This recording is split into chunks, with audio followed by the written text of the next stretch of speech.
thing. So I had to go and try to find a job, I didn't find a job, and I remember one day I didn't have a gun, but I needed to start. I didn't have a gun. A gun? Yes, I needed to rob people in order for, yes.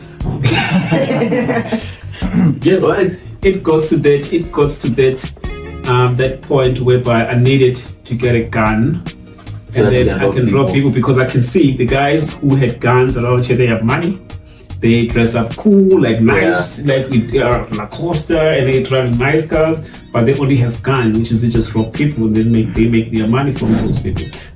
No, like you just took us into a journey of how I would say maybe like criminals become. Yes, right? yes. Because you went to school, right? And then after school you didn't finish your matric, right? But then you were eager to go and work for money, right? Yes. But because in SA there's a lot of unemployment rate, right? There isn't like work, right? And then okay, one part you need money to support your to support yourself and your family, right? Yes. And then when you want to do it the correct way, right, you are not succeeding, right? Yes, because I don't have experience. Yeah. And then you resort to the easier ways, right? Which is to go and take it by force, right? But then I'm so glad that like your conscience didn't allow you to go through it, right? Because we would have maybe lost the barista, because now you'll be busy robbing people.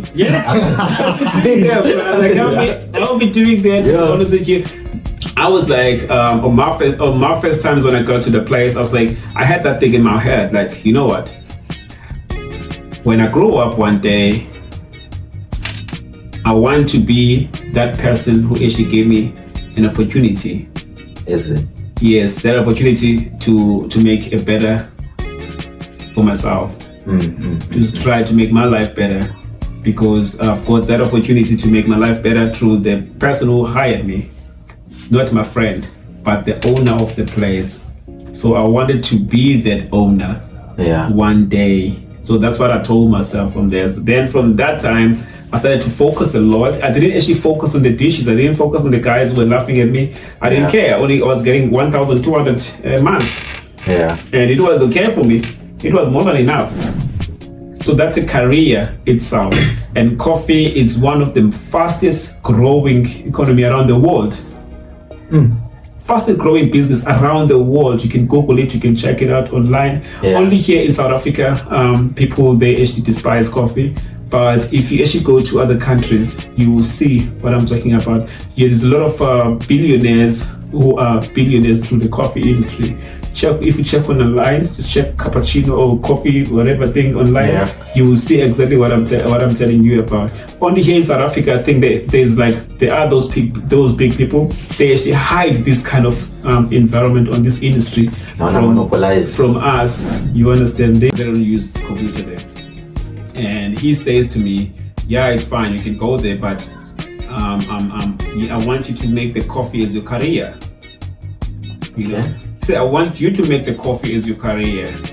For me, it was offensive because, remember, firstly, I know coffee is like a real coffee. Just throw this thing, just put it in there. What do you mean you want this thing to be my career? You didn't know that there are some other levels of it. And she says to me, no. You need to choose between your job and the school. I asked her, like, if I was your kid, would you say that to me? And she said, you're not my kid. Tough question, tough answer. Yes, she said, you're not my kid. I was doing, which is David Tony is the one who teach me how to do it from Proof Coffee. Then they were like amazed with it. So they're like, we're gonna make you everything. We're gonna make you a visa right now. So I got a job in America. I got a job in UK. In London. I got a job in Abu Dhabi. I got a job in Oman. You know? At the same time. At the same time. They answered me on the emails. But these ones in Abu Dhabi, they were super serious. So So they wanted me like now. Yeah. They asked me about passport. Like, do you have a passport? I'm like, what? What do you mean passport? Sure. Like, I don't even know what is a passport. She just took the papers and said, I knew it. Every black person that we're taking there to those guys there came back positive. But every white person that we take them there as agencies come back negative. They don't want black people to go outside, basically. They don't want us to be open-minded. So I came back positive, but I'm negative. Negative.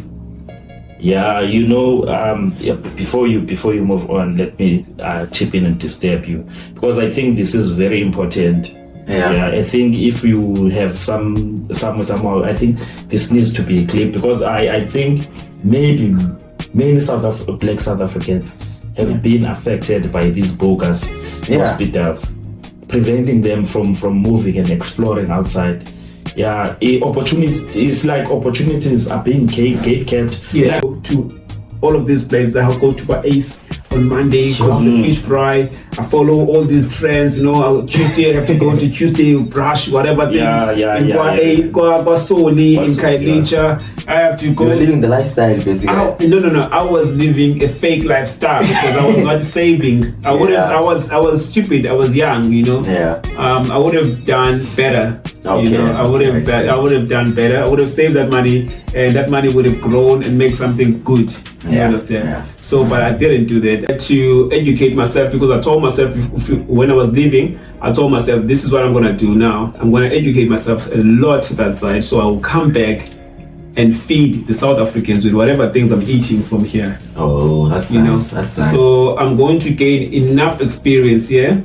And then just to come and train the South Africans about every experience I learned from that side, so I can change the future of us. Yeah. Hello everyone, welcome back to Driving Conversation. So today we have an international audience. So just a disclaimer. So we'll be talking more of in English than is caused to accommodate the international audience, because the person that we have on my side has an international audience, so we need to accommodate that side now. But just to introduce everyone, so today, I'm back again, and then Avile Days, which is usually my co-host, is a little bit busy today, so we have a substitute today. We have Lungisa, who joined us, I think, on our previous episode. So he'll be assisting us on that side. So just to introduce and maybe say, like, how are you doing, and how are you doing today? Hello everyone. Vuyo said, I'll be the substitute for today. I'll be the substitute ghost man for today. So I'm doing very well today. Today was a very good day for me. I got to experience nature, which is something that is very, very rare, for me, because I'm mostly roaming around upper townships. But today it was a different experience. I got to connect with nature. I got to connect with myself mostly. So everything is good on my side. I think we'll also touch more into the experience that you guys had with regards to hiking now. But also we introductions. Like on my side, I have Mr. Vuyo Twala, which is Barista, I would say, right? Yes, then I think you'll explain us further with Barista, what is it that Barista does, and then how did you end up into that space? But just for now, how are you doing? I'm doing good, man. How are you? I'm doing good. Awesome stuff. So we're shooting on a Saturday, right? And then today, as Mr. Mangi / Mr. Lungisa on that side said, you guys were connecting with nature today. So I think you guys went hiking on Newlands, right? Yes, but firstly, I have to introduce myself too. Okay. Everyone knows who are you talking to. Sorry. Okay, right. Yeah, please introduce yourself. Yeah. All right. Hey guys, my name is Vuyo. A lot of people, they actually here in the township, they know me as Usikudu. I'm sure a lot of people in the township, they know me as Usikudu, and some people in Kukuletu, they know me as SG. Yeah, but actually we're gonna go through those names maybe later. But yes, I'm a barista, and I started the whole journey, but we're not talking about that right now. So as you say, so I just wanted to introduce myself. Okay. Thanks for that. But yeah, we'll get back to like introduction as to like where did you grow up and what are you busy with now. But I just wanted to start with this because it's something that I'm not like, I think I've only done hiking only once. Yeah. Right. So I'm not sure if you guys, it's like a weekly thing, like or what. Yeah. Is it something that you guys always do, or it was sort of like just a once-off thing? No, basically no. It's not like something that we always do. Yeah. As you know, or as Ulungisa knows, that I've been spending a lot of my time overseas, not here, and which is overseas. There is no much of a nature. Also, in the country that I was at, there's like in an Arabic country, so there's no much of a nature that side. So you only see the nature that is there. It's only the desert and stuff else. So you only see the camels and desert there. Yeah. But then Ulungisa, he has his own programs. So I actually get crushed. I was a get crusher. Yeah. To his program because I didn't have anything to do. So I was like, listen, man, how about you put me into one of your sessions so I can also be there. I can experience something new. Yeah. And he actually take me there. So I was like, okay, cool. I actually enjoy myself. I've seen a lot of nature, something that I haven't seen for in a long time, man. So I actually enjoy myself. I enjoy my day. It was quite amazing, and I'm a bit tired right now because we just came. I was gonna ask that. Because I know hiking physically, it's a bit straining. I know that for sure. But you have no idea how tired I was, man. I was like, I almost fainted in there. My heart was beating a lot. So I was like, dude, no, we have to wait. We have to wait here. So, but I think as people, we do need to have those exercises because I think we also did an episode about speaking about health, like because we have this body, right? And then we don't realize that it's a machine, and then with the machine you need to maintain it, right? And then by maintaining this machine you need to sort of like eat well, and then you also need to exercise. So if you neglect those two, then whatever that you're trying to do, somehow the machine will crash. Yes. Eventually. So let's go back to the journey, right? So okay, as you stated that like you're basically living overseas now, right? But we want to go back to where you were born, and just to give us a brief as to like where you were born and then just your childhood. Just a brief experience, right? So let me just ask like this, like where were you born? All right. Basically from my parents, because I don't know where, like I will never know where I was born, but like according to what my parents told me, they told me that I was born in the Eastern Cape, in a place called Ndlovukazi. If you know the place called Ndlovukazi. Not sure. It's in Queenstown. In Queenstown, yes.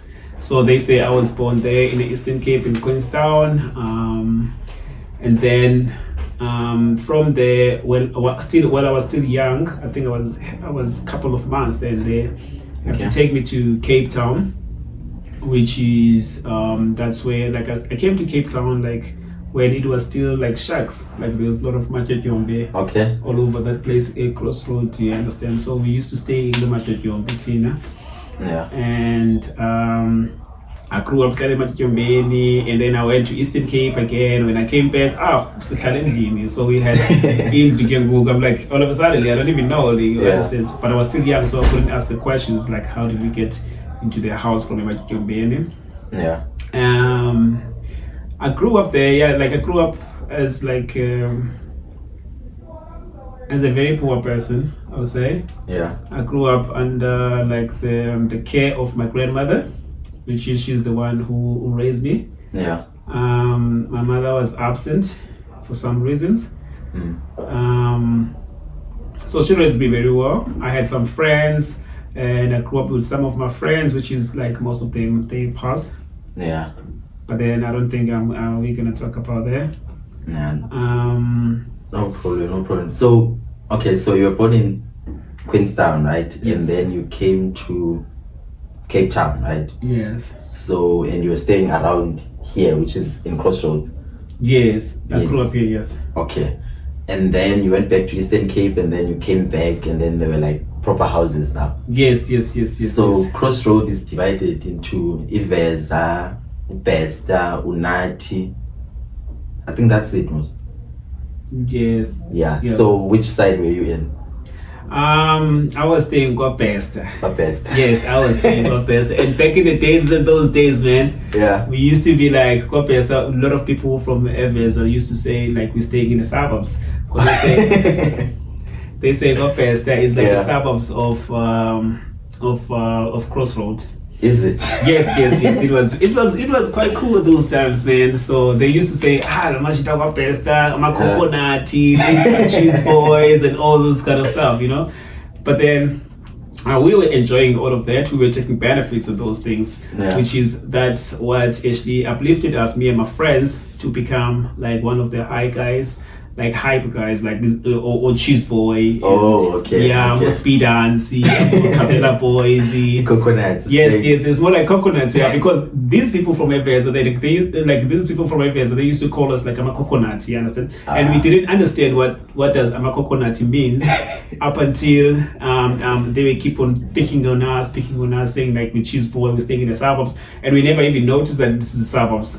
But then, in the suburbs place. If they say you guys were coconuts, did you guys have maybe like traits of coconut? Because like people can't sort of like just say you guys are coconuts without maybe you guys being a little bit coconut. if that's a word. Yeah. If I may, as someone who grew up as a sure. Like I understand what he's saying. Yes. Because if you were at Eveza and you were looking at guys from Barista and when it was first maybe introduced a Crossroad, it started that side. Eveza,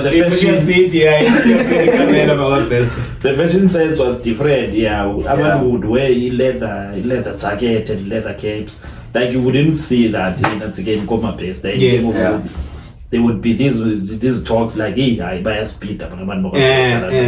So I get what he's saying. Yeah, we used to take a lot of advantage on that. That advantage that we took on that, it actually made us like quite famous. Okay. A Crossroad, not just a Crossroad, because we ended up calling ourselves like Ikabela boys. We were calling ourselves Ikabela boys because I think we're the first guys, not the first guys like they were those older guys, but on our age, like we were like the guys who were like buying Cabelas. We all of us, we just wearing Cabelas. If Saturday, we know after school, or Friday after school, so we have all of us, we have to wear Cabelas and we have to go to certain places just to go and attract the girls, because everything that we're doing for girls, to attract the girls. So it was the Scotchane lifestyle basically. It was more like a Scotchane lifestyle, and that thing of cheese boy, most of my two of my friends, probably one, but two, but probably one, One of my friends, he used to speak English a lot. Okay. He used to speak English a lot because he was studying at one of these these schools in Sea Point, Cape Town, that side. And I was in Mandela. I was the hard guy, the rock guy. So staying here, Barista, Crossroads. So Mandela is just here around the corner. So I was the only guy who was like at school here in the township. Yeah. Most of my friends, they were traveling to go to their schools. So yeah, that's the cheese boy thing. It comes from that thing because most of the people from Eveza, they were studying Upper Eglokshini. Okay. You understand? And then my friends were studying that side and they speak English a lot with these girls. Yeah. And I wasn't. Because I didn't even know how to speak English at the time. Yeah. I only learned English since I went overseas. That's when I actually learned how to speak English and be comfortable speaking English, because spending a lot of years overseas and without speaking the Xhosa language, you dream English, you speak English, everything you do is English, you understand? Yeah. Just one thing, I think this question is just popping up now, right? So I would assume, okay. I was born in 96, right? Yes. Which is after 1994. Yes. Right? So I didn't get to experience. I wouldn't say experience the apartheid era or whatnot, right? Yes. But I just want to hear from maybe like your perspective, if maybe you were maybe like a bit older. I'm not sure like how old you were, around maybe let's say 90 or maybe 92, like during that time. Yes. Right? So how was the experience? Did you maybe encounter some of the... I actually have memory right now as you were just asking that question. Yeah, man. We actually did experience there. I remember there were times, like I was still very young at the times. When my grandmother, she was coming from work, was just working in the kitchen. She was just cleaning. Okay. She was cleaning at the time, but she's older now. When she was coming from work, every time when she comes from work, there was like those yellow big cars. I don't know what you call them. Those trucks. Okay. Those trucks, you call them Iako, yeah. So there were a lot of those. There were a lot of those trucks. So when she comes from work, sometimes she always carry like something like a passport. Okay. But it's not a passport. It's like an ID, but it looks like a passport. So like they call it Dompas. Yeah, Dompas. Sorry. So she was there. She was carrying a lot of those things. So like police, they came and like ask her, like, where is it Dompas? Like it was like she was just there outside the house at the time. So we were very young. We were young, so we just went outside to see her. And then the other time, that's the thing that is happening first.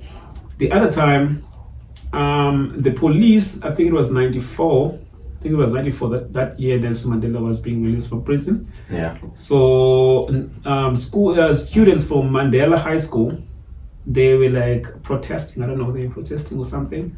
And then the police, a lot of police with those yellow cars and those yellow trucks, what you call they came over there. I remember we were playing. I was still very young. I remember we were playing at the circle, just somewhere there in Barista. Yeah. And then we just saw a lot of those cars. They are coming in there, right? And then they started shooting. Whoa, with real bullets or? No, with rubber bullets. Oh, yeah, they started shooting with rubber bullets to everyone, bro. Like they're shooting everyone there, and we were running, and I was like curious to see why people are running, and then we want to see that. We see a lot of people, like a lot of students from Mandela, they are running also, and we were kids. We were just playing in a circle, and then we just saw them also. They like start shooting at us as well. Like they shot at my cousin brother. Yeah, I think they beat him where, I don't know. They beat him somewhere, and then they put some tear gas as well. And he was bloody. My cousin brother, he was bloody at the time. Wow. And they put the tear gas also. So I had to start experiencing that tear gas thing when I was very young, you know. So, and we went home. I remember we went home, and my grandmother put some Vaseline on our nose, putting Vaseline in our nose, saying it will finish if they put that Vaseline in our nose. And I think that's the last time that I actually experienced the apartheid thing. It was the first time, and also the last time experiencing the apartheid thing. Yeah, that was a dark era in SA. Yes. During those times, because I think 1976 is sort of like the famous kind of riots that happened. But what you are explaining now, it's sort of like what was happening in Soweto in 1976, right? Because you just said that, okay, the students were sort of like, I would say, protesting, and then the police came and then they shot the students, right? Yes. Which is sort of like what happened in 1976. But then they were protesting for the use of Afrikaans in schools, right? Yes, as you said, that you were not sure of what was happening I was in Mandela, But those struggles, they were tough. But we're glad now that we no longer have that. And just to go back to your childhood, right? So you spoke of Mandela, right? Which is high school, right? Yes. Primary school, where did you attend your primary school? At my primary school, I actually started from a school we called Unoxolo. Where's Unoxolo? Unoxolo was the shack, Eveza. It's a school. Yes. Okay. It was school, but it was more like shack school at that time. Yeah. Now it was changed to be Isikelela. Okay. So Isikelela before it was Unoxolo. Yeah. Back in the days, and then it was changed to be Isikelela, which is now it's like a big school. Yeah. So we actually started from that side first. We went to Unoxolo was closer to Mfesane. Yeah. It was closer to Mfesane. So I started from there. Then from there we because of the distance between Barista and Unoxolo. Yeah. So our parents actually changed this to go to my Mbasa High School. You know Mbasa High School. Okay. Yeah. I mean primary school. Sorry. Mbasa Primary School. Mbasa, yeah. Yes. So we went to Mbasa Primary School. Then we started from there up until we get to high school. Okay. Till I get to high school. Yeah. So. Okay. In school, like, how would you describe yourself as a kid? Were you like one of the good kids? But I would assume since you were like this Kotane, you were a bit naughty. Right. You know, I would say when I was at Mbasa, I was just like just a normal student. Yeah. I was very quiet. I was a quiet dude. Yeah. And I was shy a lot when I was at primary school. Okay. I was shy and I was quiet. And then when I went to high school, I think that's when me and my friends, we actually started like to be more hyper and get into girls and all those kind of stuff, you know. Yeah. And then that's when we started to, like, when I was in school, we have to dress up like a shirt is about Levi's, like with no pockets. Just like plain ones, and black skinny jeans, like sort of skinny jeans like that. Yeah. So we had like those things, and we wear toughies on the shoes. Sometimes we put cavelas, like black cavelas. Yeah. On our shoes, and we always put SK on our hair, always say SK on our hair. So everything that we were doing proper Scotland. We were doing everything we were doing just to impress the girls. Yeah. And our main target girls was Amantombazana Seveza. Because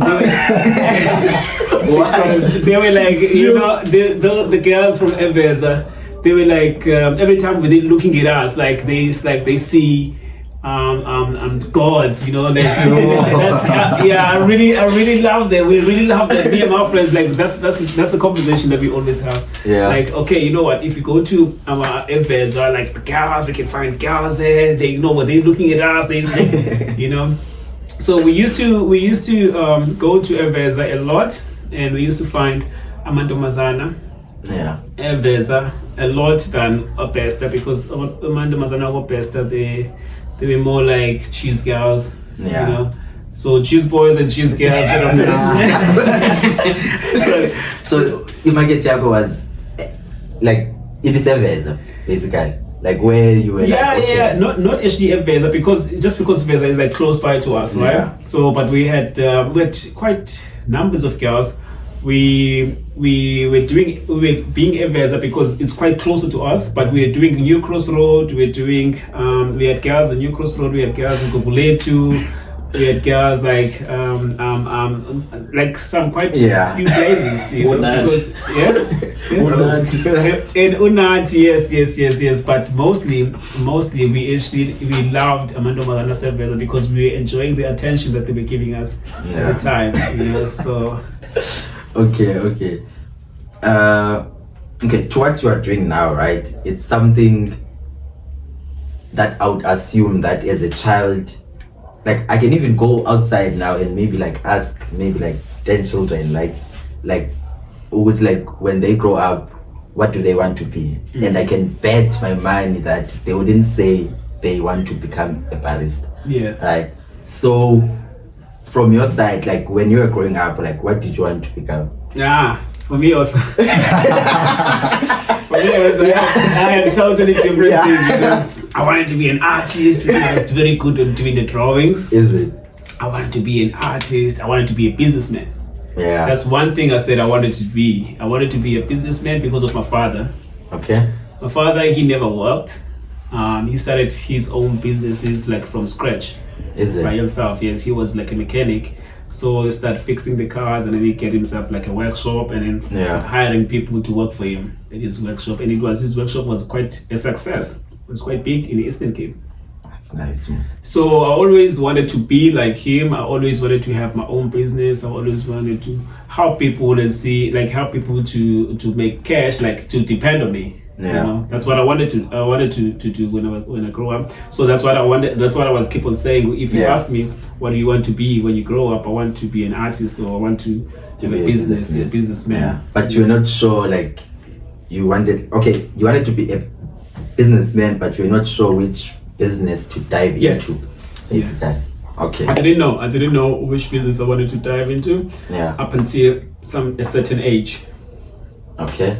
Up until a certain age when I start working. Oh, okay. Then going to Emmanuel, right? So I would assume you did go to a metric dance, right? I have to go through with you back. Yeah. How did I live Mandela High School? Yeah. Because I didn't go to a metric ball. Okay. I didn't even go to metric. Okay. Yes, I didn't even go to metric. Yeah. I left school after I came from the bush. And then when I came from the bush, that was that year I was leaving grade 11. So I left grade 11, so I had to go next year. I had to go to metric, and I didn't go. Okay. Because I was indoor, you understand? I was like a Grootman, you understand? So I need to go and make money for myself, which is, as I said before, I was raised by my grandmother, which is my mother. She was not present when I was being raised. Yeah. And some other people, because we grew up in a family of 20 people. 20? Yes. By family, is it from your mother and father or no. Other siblings? Yeah, it's all siblings. Okay. Everyone is siblings. Everyone, we all depend on my grandmother, which is some others, they depend on their mothers, which is their mothers are also staying in the same house. So 20 in one room? One house. How big was it? 2-bedroom house and a dining room. We were like a lot in there. Sure. So we like you have like all my class into the row from the rooms, dining room, everywhere. You know, we were sleeping there, and the following morning we remove everything, and then it's a proper house, like normal house, but only at night that we actually transform it to be like beds every place. And yes. And then when the like arguments between everyone, because I can like 20 people under one roof, I can imagine maybe like the conflicts that can happen. But I know some families can live nicely because everyone like gels with, like they sort of like enjoy each other, right? Yes. But I know like with 20, in one room, I'm sure there would be like those conflicts. You'd be surprised. You'd be surprised how happy we were. Is it? Yes, we were very happy at the time. Like, we know that all of us, they're making stories, like families, they're always making stories. We have to laugh at the jokes, like how they grow up and all this kind of stuff. Some of my uncles, they used to lie a lot, just to entertain us. So we were happy. We're very happy. Nice. But it's only those part whereby, like, obviously, you take care of your baby if you have your own kid in the family. Then you have to take care of your kid and leave other kids on the side. So only those things were not making us happy. Only there, but otherwise, like, staying with the whole family, with everyone in the same roof, it was quite amazing thing. And you will see, like, no one is messing up with that family because there's a lot of oputi. I understand that there's, like, everyone is like there, you understand. So yeah, man, I was quite happy. We were all happy. Like, when we grow up at those times, up until a certain age when you have to grow up. And when I grew up, when I started to be, when I was living in Nelson Mandela High School, as I said, I just came from the bush. And I had to leave that because I needed to start going to work, which is I've been told in my family that now I'm old. I need to start making money for myself to feed myself now. They fed me like since I was young. Then I'm old now, so I need to feed myself. That's when I remember it was quite tough. So I had to go and, like, try to look for a job. What was the first job then? Yeah, I had to look for a job. I couldn't find a job because I don't have an experience, and that's something that is very tough here in South Africa. You cannot just get a job if you don't have an experience. You understand? So I tried to look for a job. I tried to talk to a lot of friends of mine, tried to get me a job, they don't work because they're the same age as I am. You understand? And most of my friends, they're still at school. They went to other schools, because their parents can afford to pay for them. But for me, it was quite different because my parents couldn't afford to pay for me any of those schools or whatever thing. So I had to go and try to find a job, I didn't find a job, and I remember one day I didn't have a gun. But I needed to start. I didn't have a gun. A gun? Yes, I needed to rob people in order for. Yes. Yes. What? It goes to that. That point whereby I needed to get a gun, so and then I can rob people because I can see the guys who had guns around here. They have money. They dress up cool, like nice, like Lacoste, and they drive nice cars. But they only have gun, which is they just rob people. They make their money from those people. Me, I can't get a job, and I'm very hungry. I can't even go to my family and say I need food because they told me to go and try to find work for myself. So I'm not gonna eat in the house. So so I had to go and try to make money outside, and it was tough. This one day, this one morning that I remember. I took a gun that was like a plastic gun because I tried to talk with Barista. Like you can join the scheme. To join the scheme, but they say I'm young, and they lecture me, which they didn't want to lecture at the time. I just wanted a gun so I can just point someone and get money, They gave me a lecture, so I was like blah blah blah blah. Then I left them. Then it was rainy morning, very rainy. And then I had to put the woody on myself, and then I take a plastic gun. I take, a sellotape, like a black tape. So to make that gun to look scary, to make it look scary. So I wrapped that whole gun with that black tape. I wrap it up. Then it looked real, it looked real. Then I wake up in the morning, like at 3:30 in the morning, just to go, because I know there's a bus at 4 a.m. in the morning. There by Mandela, then on Lansdowne Road, yes. So I wake up in the morning and I went there next to Mandela at 4 a.m. it was raining, so I put the hoodie so it's like cool weather because not everyone's gonna be there. I'm scared of whatever I'm gonna do. So I went there, then I was like sitting on the side. Then this one lady, she came. She was rushing for that bus of 4 a.m. Yeah. And I would see her, she's coming, and she was coming. Then I have a sympathy for her. I actually felt for her.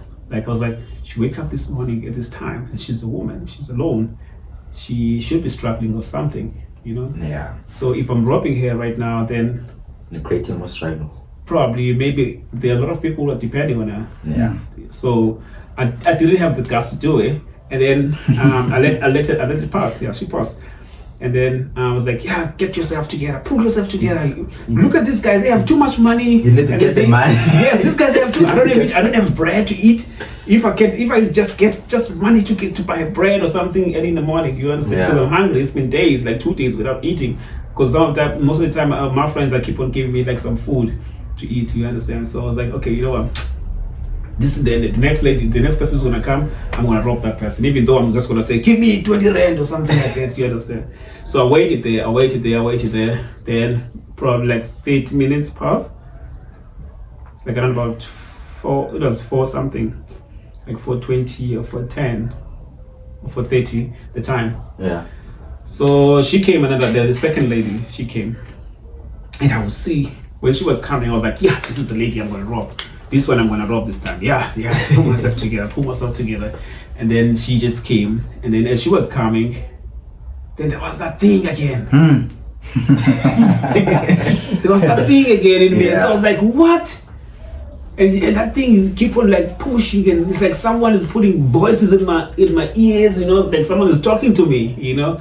So I'm like, why do I feel like this? And in my heart, it's like cold. It gets cold in my heart. Like you have like all of the it's like it's actually a funny feeling. And as she was coming and she came. Then I was like, no, I'm not gonna do it. Yeah. I'm not gonna do it. The same thing that happens before. It happened again. So I was like, what if she's going to work for a family? What if? Yeah. Then I let it pass again. The second lady. Then I was like, you know what? Stuff this. I'm leaving. Then I'm leaving. I went back to my walkie, to my shack, there in my house. And then I slept. And then the following day, like on the same day, but like during the day. So I went to one of my friends, Barista. Okay. I went to him and I saw my old friend, he was also Twala, just like you understand? So I was like, hey, I saw him. Hey, my man, how are you doing? So yeah, I'm cool, man. Like long time, bro. Like, what are you doing this? I said, yeah, and I'm coming to visit my family. And so like, why are you so scared? I said, I got a job now. I'm working. So I'm like, oh, really? You have a job? I've been searching for a job, man. Yeah. I need something. I need to work somewhere. I don't care whether I'm cleaning, I'm doing what. And he was like, you know what? There's a spot. And we are working they need someone who's a dishwasher. I was super happy, man. just to hear that, man, like I was super happy. I was like, really, man? I said, yes. I said, I will take anything right now, man. I don't care if we were to scrub the floor, to scrub the toilet or whatever thing. I will take anything right now. He says, okay, if you say that, then it's cool. Sorry. Yep. No, like you just took us into a journey of how I would say maybe like criminals become. Yes, right? yes. Because you went to school, right? And then after school you didn't finish your matric, right? But then you were eager to go and work for money, right? Yes. But because in SA there's a lot of unemployment rate, right? There isn't like work, right? And then okay, one part you need money to support your to support yourself and your family, right? Yes. And then when you wanna do it the correct way, right? You are not succeeding, right? Yes, because I don't have experience. Yeah. And then you resort to the easier ways, right? Which is to go and take it by force. Yes. Right. But then I'm so glad that like your conscience didn't allow you to go through it, right? Because we would have maybe lost the barista because now you'll be busy robbing people. Yeah, I'll be doing that. To be honest with you, you know, I'm quite positive that a lot of kids who are out there, like a lot of these gangsters or thugs, you know, they didn't actually choose that life for themselves. You know, a lot of people, they'll say they chose that life for themselves, but I believe that they didn't choose that life. You know, when you're looking at the kid, just go outside right now and just see like a young kid like this on this age, and you ask him, what do you want to be when you grow up? He's gonna tell you that. He's gonna tell you something positive. No one's gonna say I want to be a gangster or I want to rob people. They're not gonna say that. They're gonna say they want something up until they get to a certain age, a certain point whereby their families are struggling. They are struggling. You understand? Some people out there, they just giving birth to kids, and then they don't even look after them. And then when they don't look after them, those kids are being infected by all of that frustration. They get all this frustration and everything, and those things is the disturbing them to be thugs or para and all this kind of stuff. Can you imagine if those kids, they were properly trained? You know, like they were being trained about life, and then they can get jobs even though they don't have experience, and then to be trained into a job.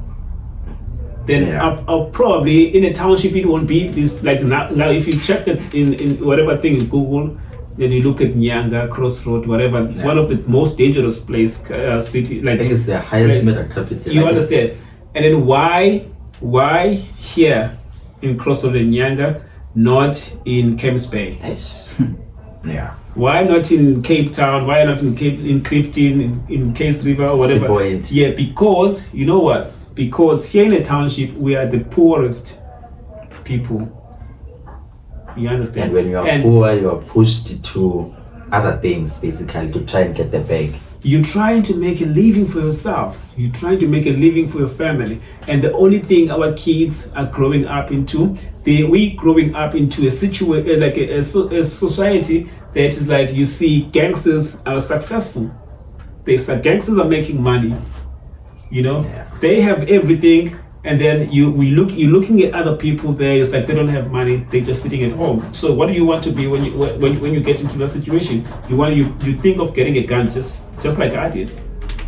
You know, even though you don't have balls to carry a gun, but you will learn to have balls to carry the gun. So from what I'm getting from you, you are saying you did make an effort to go and rob people, because you wanted money to buy food, ne? Yes. But for you, the fact that you went there with a hungry stomach, and you were sober at the time, you understand. For some boys, for some other boys, it's very different, because you weren't influenced by friends that said let's go and rob. You understand. Your story was different, because you were trying to fend for yourself. And what was important about what you said is that no one was pushing you to do that. You went there yourself, and you managed to control yourself and to speak to yourself and talk yourself against that. Imagine if there was a friend influence there. You understand? Yes. Yeah. Or maybe if you're under the influence of something. Yes. I would have done that, but you know. At that time, man, it's like it's a teenager time when if you have a bad friends, they will influence you to do other things. You understand? But lucky for me, at that time, I didn't have a bad friends. No. You know, my friends were quite cool. You know, they were like choose boy and all this kind of stuff, which is their parents were looking after them, like they were clean and all this kind of stuff. So, which is I didn't have the chance to go and learn the bad things. So that's why I didn't even go to other people and say, I want a gun. I was just going around mingling to the guys who were already on my area, who were already carrying guns. So I asked them to join the group, which is they declined me. They say, no, we don't want you to join a group. We want you to be a better version of ourselves. We don't want you guys, that's what they say to us, And to this, like it means, I think there's this quote that says, show me your friends and I'll show you your future. Yes. Like, your circle can make or break you. Yes. Right? Because now, since you were like at that point that, okay, even if it takes you to rob people to make money, right? And then you had friends who were also into that space, then maybe you would have maybe ended up into the bad side. The bad side, yes. Yeah. But yeah. As I said before, that like I'm so glad that your conscience didn't allow you to do what you were thinking, right? Yes. And then you have no idea how grateful I was on the following day after my friend told me to go and work at his place, because I told him that I don't have money to go to work, because he told me that, listen, tomorrow morning, Vuyo, let's take the bus of 5 a.m. in the morning. It's gonna pass by here in next to Mandela. 5 a.m. So you need to be there by 5 a.m. because when that bus passes, it's gonna be written like Makaza or whatever thing, and then Claremont. It says Claremont. So it's gonna be written it's going to Claremont. So just take that bus, and then I will be in that bus. That's the only bus that's gonna pass by around that time. So I was like, sorry. Yeah, I was like, sorry, man. I don't have the cash. To take that bus, and he gave me 20 rand.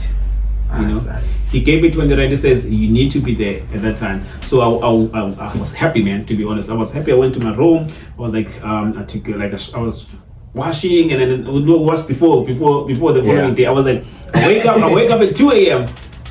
2 a.m. I was awake, man, being happy. I remember even the music that was playing in there. I was playing that music. Even that when I'm listening to that music, I'm thinking of the first day I went to work. So which song was it? It was Mariah Kelly. It says "When I Saw You." It's like I think it says "When I Saw You." I saw Mariah Kelly. Do you know the song? Yeah. Like I don't know the song, man. I used to like. I'm a soft heart person, so I like these R&B kind of things, Yeah. So I remember. So I went at 4:30. 4:30 I left my house because I need to be there by 5. So I left. So going closer to Mandela's, and then this lady was just coming over. She just saw me that I'm carrying something, which is I'm going to work. So she got happy that at least she had someone that she's gonna work with. But my surprise that this lady, she's the second lady that I almost robbed. So it's the lady that you almost robbed the day before. The day before. And now you are working with her. We are working together, and she like, can you stop there? Can you stop there, please? I want to. Yeah, we're in the same direction. I was like, thanks God, thank you Lord, thanks God for not allowing me to rob this person. Otherwise, I'll be running away from her right now. Jesus. I'll be like skipping that bus, trying to take the next bus. And then you wouldn't. Then I'll lose the job. Yeah. I'll lose that job. I'll lose that opportunity. So I was like, thank you Lord for not allowing me to do that thing. So I was like, thanking God. And she just told me also as we were working that she's the breadwinner on the house, and she's like she's a cleaner. She doesn't have experience of working, so she just got a job of the cleaner. She have grade 12, and she did like some college classes as well, but she didn't have the job because she doesn't have experience. So can you imagine, she have matric and she did some college, and then she's a cleaner. Nothing. And she's a cleaner. You understand? And I almost robbed her, and then after I robbed her, obviously she was gonna go back home, and then she's gonna lose the job, and she's feeding 2 kids and the mother. And if she lost that job, in a cleaning job, they don't beg you because they don't need experienced person. They'll just call any person. They'll just take anyone, and you lose the job. And then so I almost took her job, and I almost ruined her kids' future. So those kids, they were actually going to grow up and be like me, and to struggle the same way I did. Because the cycle continues. Everything's like all the cycle. So since we are robbing each other here, we are sort of like doing what you are saying, that okay, now I want to get work, right? But then I don't have experience, right? And then I end up robbing people, right? Yes. By robbing those people are breadwinners, right? Yes. So they're trying to take care of their families, right? Yes. So if they now can't fulfill that, right, the kids won't be able to grow up in a sort of like good family, because there won't be money because now the father is not working, and then those kids might end up robbing people because now Okay, yeah, I see. It's actually a circle. Everything is just going around. Yes. Everything is like a circle. Yeah, we are in a mess. Yes. Everything is like a cycle here, man. You rob me, I lose my job. Yeah. I don't want to go back to the same area because I'm scared they might look at me again and rob me from that side again. I leave my job and then I become hungry. My kids they grow up hungry also. Yeah. What they do, they go rob other people to make their own money. And then the crimes keep on spreading and spreading and spreading and spreading. When was those years? Like, it was a long time ago, but look at Crossroad now. Crossroad is still like even more corrupt even today. You understand? Yeah. So like Nyanga is still corrupt even today. I saw Nyanga when I was overseas checking on one of those most dangerous places around the world, and I saw Nyanga was number 1. And Brazil was number 2. Oh, yes, Nyanga was number 1 around the world. Can you imagine, bruh? Like around the world. Not around Cape Town or something, or around South Africa, around the world. Nyanga was top number 1 because of the poverty that we all being raised in, and the fact that even if the government is helping people to with funds and all this kind of stuff, in order for you to get those funds, you need to be connected. Yeah. You know, you need to be connected in order for everything to move slightly for you, because we have a lot of entrepreneurs here. Like, to be a business person, to be an entrepreneur, it's not like it's something that you just go and learn from school. Yeah. Or it's something that you were born with it. You know, it's like like a calling. They say it's a calling whereby you actually notice those things when you're growing up and you see like, you see, I'm seeing that book there. You know, that book, if I can take that book and try to sell it to that place, I can make this amount of money. Yeah. That's something that you actually grow up with. To be an entrepreneur, there's a lot of entrepreneurs out there, but the thing is, they don't have the connections. And if they don't have connections, they actually destroy all of that thing by starting to go with these criminal things and start dropping people and then die before they reach into 22 years. So that they can. So all of that thing, all of that gift, it's all just a waste. You know, and then we don't have a system that actually looking after us as black people here around the township. You understand? So we need to have a way. We need to try to get a way whereby we will try to help other people, like other young generations who are actually being raised from the township, who went through the same struggles that we all went to. The only system we have is the schooling system, of which that's not enough. It's been proven that only focusing on school can only get you so far, because the things that we learn at school, I wouldn't even say learn, I would say cram, right? Because that's how the curriculum is sort of built, right? Yes. Because they test you on things that you can remember, not like critical thinking and stuff, right? And since you touched into a business, they don't even teach much about building a business and also how to think as an entrepreneur, right? Yes. And one of the things that we also stress in this podcast is the financial education. Yes. Right? When you start working, right, you need to manage your finances, right? Yes. And that's a struggle, right? Because you don't know that you need to save, right? Because what we do, whenever you get your money, you chow it, and then you struggle, right? So saving and also investing, right? Because you know that, okay, if I invest this money, then it will multiply. Yes. Right? And then you also don't think about the future. The future is. Yeah. So those are the things that I think should maybe be introduced into the curriculum. And also, Mr. Lungisa, on your, when you were here, right, you said you would wish, or I think you said it would be idyllical, in an ideal world, right, you'd want to maybe have only 4 subjects at school, right? Those would be those critical core subjects, maybe maths, physics, and whatever, or maybe someone can choose 4. Like there isn't like any need to have like 7, 8. Yes, 7, 8 subjects, right? Including And languages. then and then if you have 4, then you introduce what you said. I said I would like emphasize that they must do only 4 subjects, and then the other subject would be the actual skill. For example, we have critical skills that have shortages in South Africa, like boiler makers. Yeah, there are a lot of skills, man, like plumber. Those skills that can get you a job. If you can't get a job from another person, you can create employment for yourself. Because what happens is, as Vuyo has mentioned, is that he went through the schooling system up across road until grade 11. Grade 11, he did not have experience. He could not find a job. The only thing he could think about is robbing people. Yes. Because he went around and asked people for job recommendations.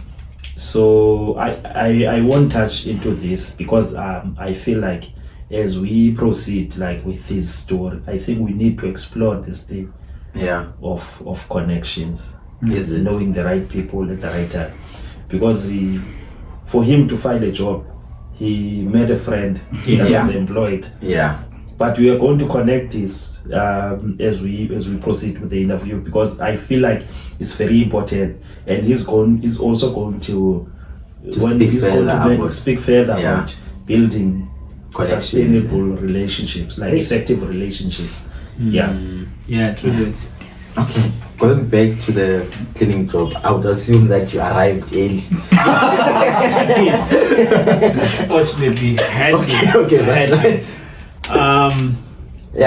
How was the experience then? I was super happy, to be honest with you, and I got to the job very early in the morning, and they just showed me, listen, this is what you're gonna do.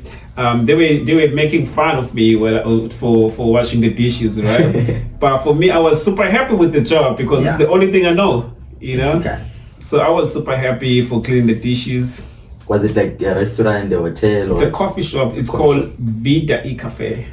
Okay, Vida Cafe. Yes, Vida E Cafe. I was super happy. It was like in Claremont at Cavendish Square. I was super happy, bro. Yeah. Like you see me like I'm dancing when I was. I was like, even the place was having that vibe, man. The place had that kind of atmosphere. You understand? So they play music and they making a lot of noise. So it's like you're not even at work. You don't even feel like you're at work. You don't want to leave.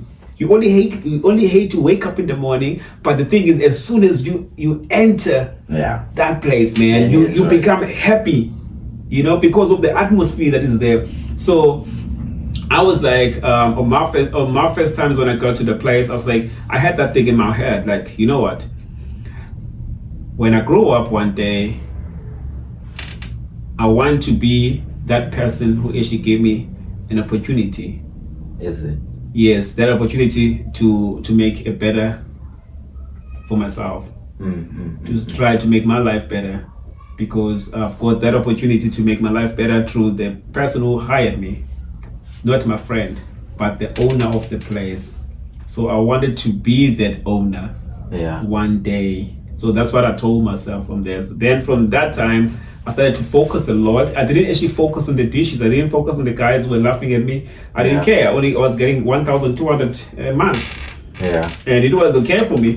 It was more than enough. And I was washing my dishes. I'll see some girls over that side. I'm dressing up cool, but they keep on saying, because I want to show them I'm a speeder and so all those kind of stuff. They keep on saying, wear your apron, put on your apron. So you put your apron, it hides everything that you just put on, you know? And put your cap on. So like you have ass curl, and then you want to charm the girls, you have ass curl, so you can't even show your ass curl. That's quotating because you. Yes, put on your hat, put on your cap, put on your cap, and you go there. But it was quite cool. It was quite cool. Then I washed the dishes a couple of months later. The owners liked me, and then because I'm live and I have a vibey attitude, and they can see that I am really hungry for this job, and they just told the managers to train me to be a barista. You know, so to take me out from the dishes and hire someone to put in the dishes side. You know, it's a promotion. It is a promotion. And they just take me one time. They say, listen, we're gonna train you how to do coffee, but we have to train you step by step. Okay. Firstly, you have to start by just pulling the shots, make an espresso. You know, they take me behind the machine and they just show me, listen, this is what you do. You put this portafilter. The portafilter is like that handle that you make coffee with. Take this portafilter, just put it in the machine, press this button up until it stops itself. That's it. That's your job. That's your job for today and tomorrow. This is only your job. So every time when they say there's a cappuccino coming, put in that thing, press that button, cappuccino, give. Then they put the milk and then all this kind of stuff themselves on the other side. But the thing is, they wanted me to focus into one thing and get to and then understand this thing properly, how it's done, and then before I move to a next level. You understand? So 2 days after, they say, okay, now you can master this. Okay. So this is what you should do now. Steam the milk, make the milk, froth the milk, so that you can pour cappuccino. But you don't pour. You only steam and give it to us. Okay. Steam and give it. So I was by steam. What do you mean? Steaming is like, you see, this is a milk. Okay. There's a knob that comes from that machine. That knob is coming with the pressure. Yeah. That is like coming from the boiler of an espresso machine. So that pressure, it hits that milk, and that milk starts to have a frothy, like a froth. Okay. It gets up to that big because of the froth. The milk is still there, but then the froth goes up until there. So that's when you can make cappuccino. The froth, is it like the foam? The foam. Oh, okay. Yeah, we say it's froth, we don't say it's a Hey, it's technical terms. Yes. So that foam. So that's what it makes it a cappuccino. Okay. So I was only doing that foam after after 2-3 days or 4 days. Then they start showing me like, listen, this is how you need to pour. So now you need to pour the milk and all this kind of stuff. So they train me those things also. And and then you were a fully fledged barista then? I was a barista at Vida Cafe. Then I was like also behind there. So, and then at that time at Vida, you can only get the tips. So the tips was also helping me when it comes to transportation. And every time I'm going home, I have like all the muffins that they baked yesterday. Like they have to bake freshly muffins every day, every morning. So the leftovers. So the leftovers muffins, I always take them home. Yeah. You know, I always make sure that I want to close. I want to close the shop. So I can have these muffins, I can take these muffins home, you know. So it was quite nice. It was quite nice just to do all those kind of stuff. Okay. So as a barista, right? So what you do is you make coffee, right? Yes. And then you serve it to people. You serve it to people, yes. Right, okay. And you make those people to smile as well. You're not just serving coffee, you're serving the service. So you need to also... You entertain them. You make them feel comfortable around your coffee. So our job was like, you have to smile at those customers. Hey, how are you doing? How was your day? All this kind of stuff. So you don't just like make a cappuccino and say, here's a coffee. Yes, you understand?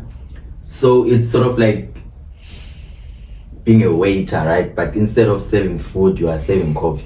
You're serving coffee, but then you're making waiter doesn't make anything. So it's totally different than being a waiter, because waiter doesn't do anything. Waiter just serve things. Just take things that is already done, just give it to the customers. So being a barista is like you have to make the coffee. You make the coffee, right, and then you make that customer to be happy at the same time without looking for the money from that customer. We don't want that customer to pay you anything. The waiter wants that customer to pay a tip.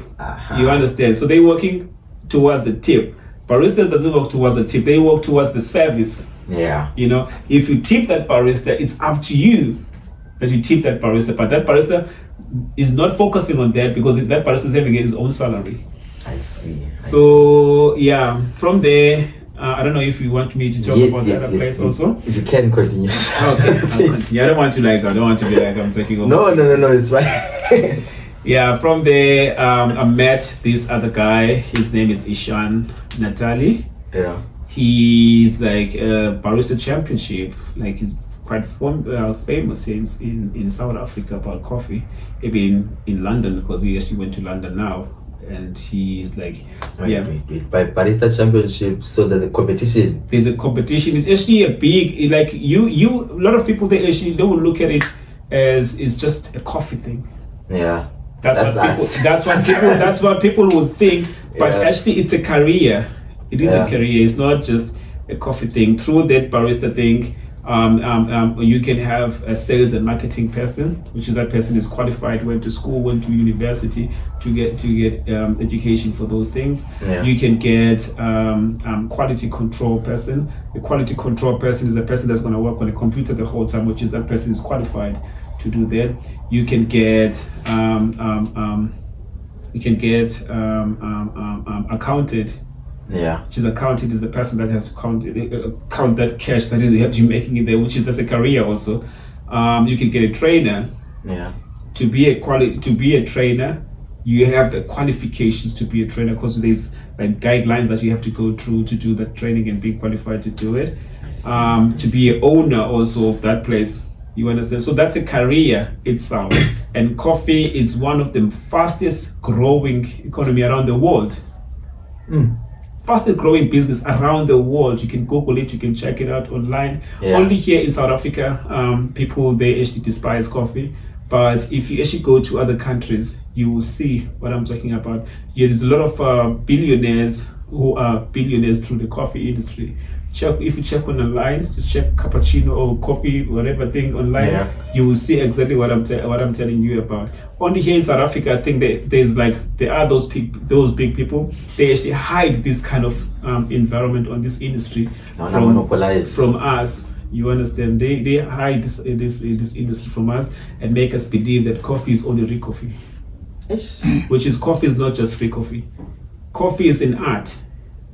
It is an art, because coffee just grows from the tree, and as it grows from the tree, it's the whole process. It grows as the whole process, because when it grows from the tree, it grows as like a cherry, like a fruit, small fruit. And in that fruit, there's 2 coffee beans in it, and it comes from the tree. It's been planted and grow from that tree, and then that thing. A lot of people, they actually do they do hand picking from the farms, and then do that whole harvesting, and they do all that what do you call this processing. Processing is to remove that cherry and take out the green beans, which is uncooked coffee from there. And then those uncooked coffee, they have to sell it. Countries like Ethiopia, their economy is into coffee. Kenya, their economy is to coffee. Brazil, coffee. You understand? So they're making a lot of money. Like we have minerals here, diamonds and gold. They have coffee there to grow their economy, And then those coffee beans, when they sell it, we have to buy it to them. If we are roasting companies, we are buying those coffee beans from those people, and we have to cook it with a machine, quite expensive machine, a big machine, roast it. When you roast it, it's more like a physics kind of a thing, like a physics. Physics? What do you mean by physics? Physics. Oh, physics. Oh, okay. Like chemistry. Like chemistry. This is more like a chemistry, because you have to understand how that coffee is being like roasted from that coffee machine, from that roasting machine. You have to control the heat. You have to control the airflow that goes inside that machine. That machine, it can take up to 300 degrees. And so that coffee you roast it around 300 degrees a day. And you have to make sure when you're roasting it proper, so that it doesn't lose the flavors. Remember, the coffee, it grows from the tree. And the tree has roots. And the roots that are there, they actually connected to different things like apples, strawberry, whatever. You can actually taste those strawberries from the coffee when you are a coffee expert. You taste them. Is it? You taste them. You can actually tell your coffee, this coffee, I can actually find strawberry in it. I can find vanilla. I can find this. I can find this. I can find this from the coffee. And you drink it without sugar. So coffee is an art. And a lot of other countries outside there, they actually know all these kind of things. Here in South Africa, we don't actually know all of these things. You understand? Including the owners of the coffee shops, most of them, they don't know these things. They just have a coffee business because they know it's a coffee business they can make money. You understand? So for us, if you come from outside, we get a proper education towards all of these things. So we end up understanding the deeper side of the coffee rather than the real coffee that we all having in here. A lot of people can be like, if like, let's say for example, if you are working just as a small person, the smallest person in the coffee industry is a barista. The smallest person in the coffee industry, it's a barista, just a barista. You're getting paid like around about 15 to 20,000 if you're working overseas. Just for that. If here in South Africa, you get around 6,000 to 10,000 for just being a barista. Yeah. Just to make coffee from there. So I'm not talking about head barista. There's head barista. Yeah. There's a coffee barista trainer. There's a quality control. There's this. All of these positions have money. So when you're roasting the beans, you don't actually get less than 35,000 rands just to roast the coffee beans, which is, you understand that whole thing, because it's quite dangerous also because you're using a gas in there. So I actually learned all of these things from my second job. That was Woolworths Cafe, when I met the champion, the Barista Championship. And he's the one who actually introduced me to that whole thing and showed me about this. I was like, oh wow, really? Serious? From the tree? What to me? You know, because I also understand coffee the same way that everyone understands coffee. Yeah, because we, like, I'm not sure about you guys, but we all know coffee from the tin. Yes, right? And coffee. Then, yeah, that's it. And then you just took us to a journey of how coffee is made, right? Yes. And I would assume in countries like Ethiopia that you mentioned, there would be farms for like farms that are specifically for growing trees that are coffee related. Yes. Right. And okay, in Cape Town, right, there are wine farms. I think in Stellenbosch, right, you'd have grapes, right? And then those grapes would be processed into wines, right? Yes. And I think, some of my colleagues from London, right, when they visit SA, they want to go to those wine farms because there aren't,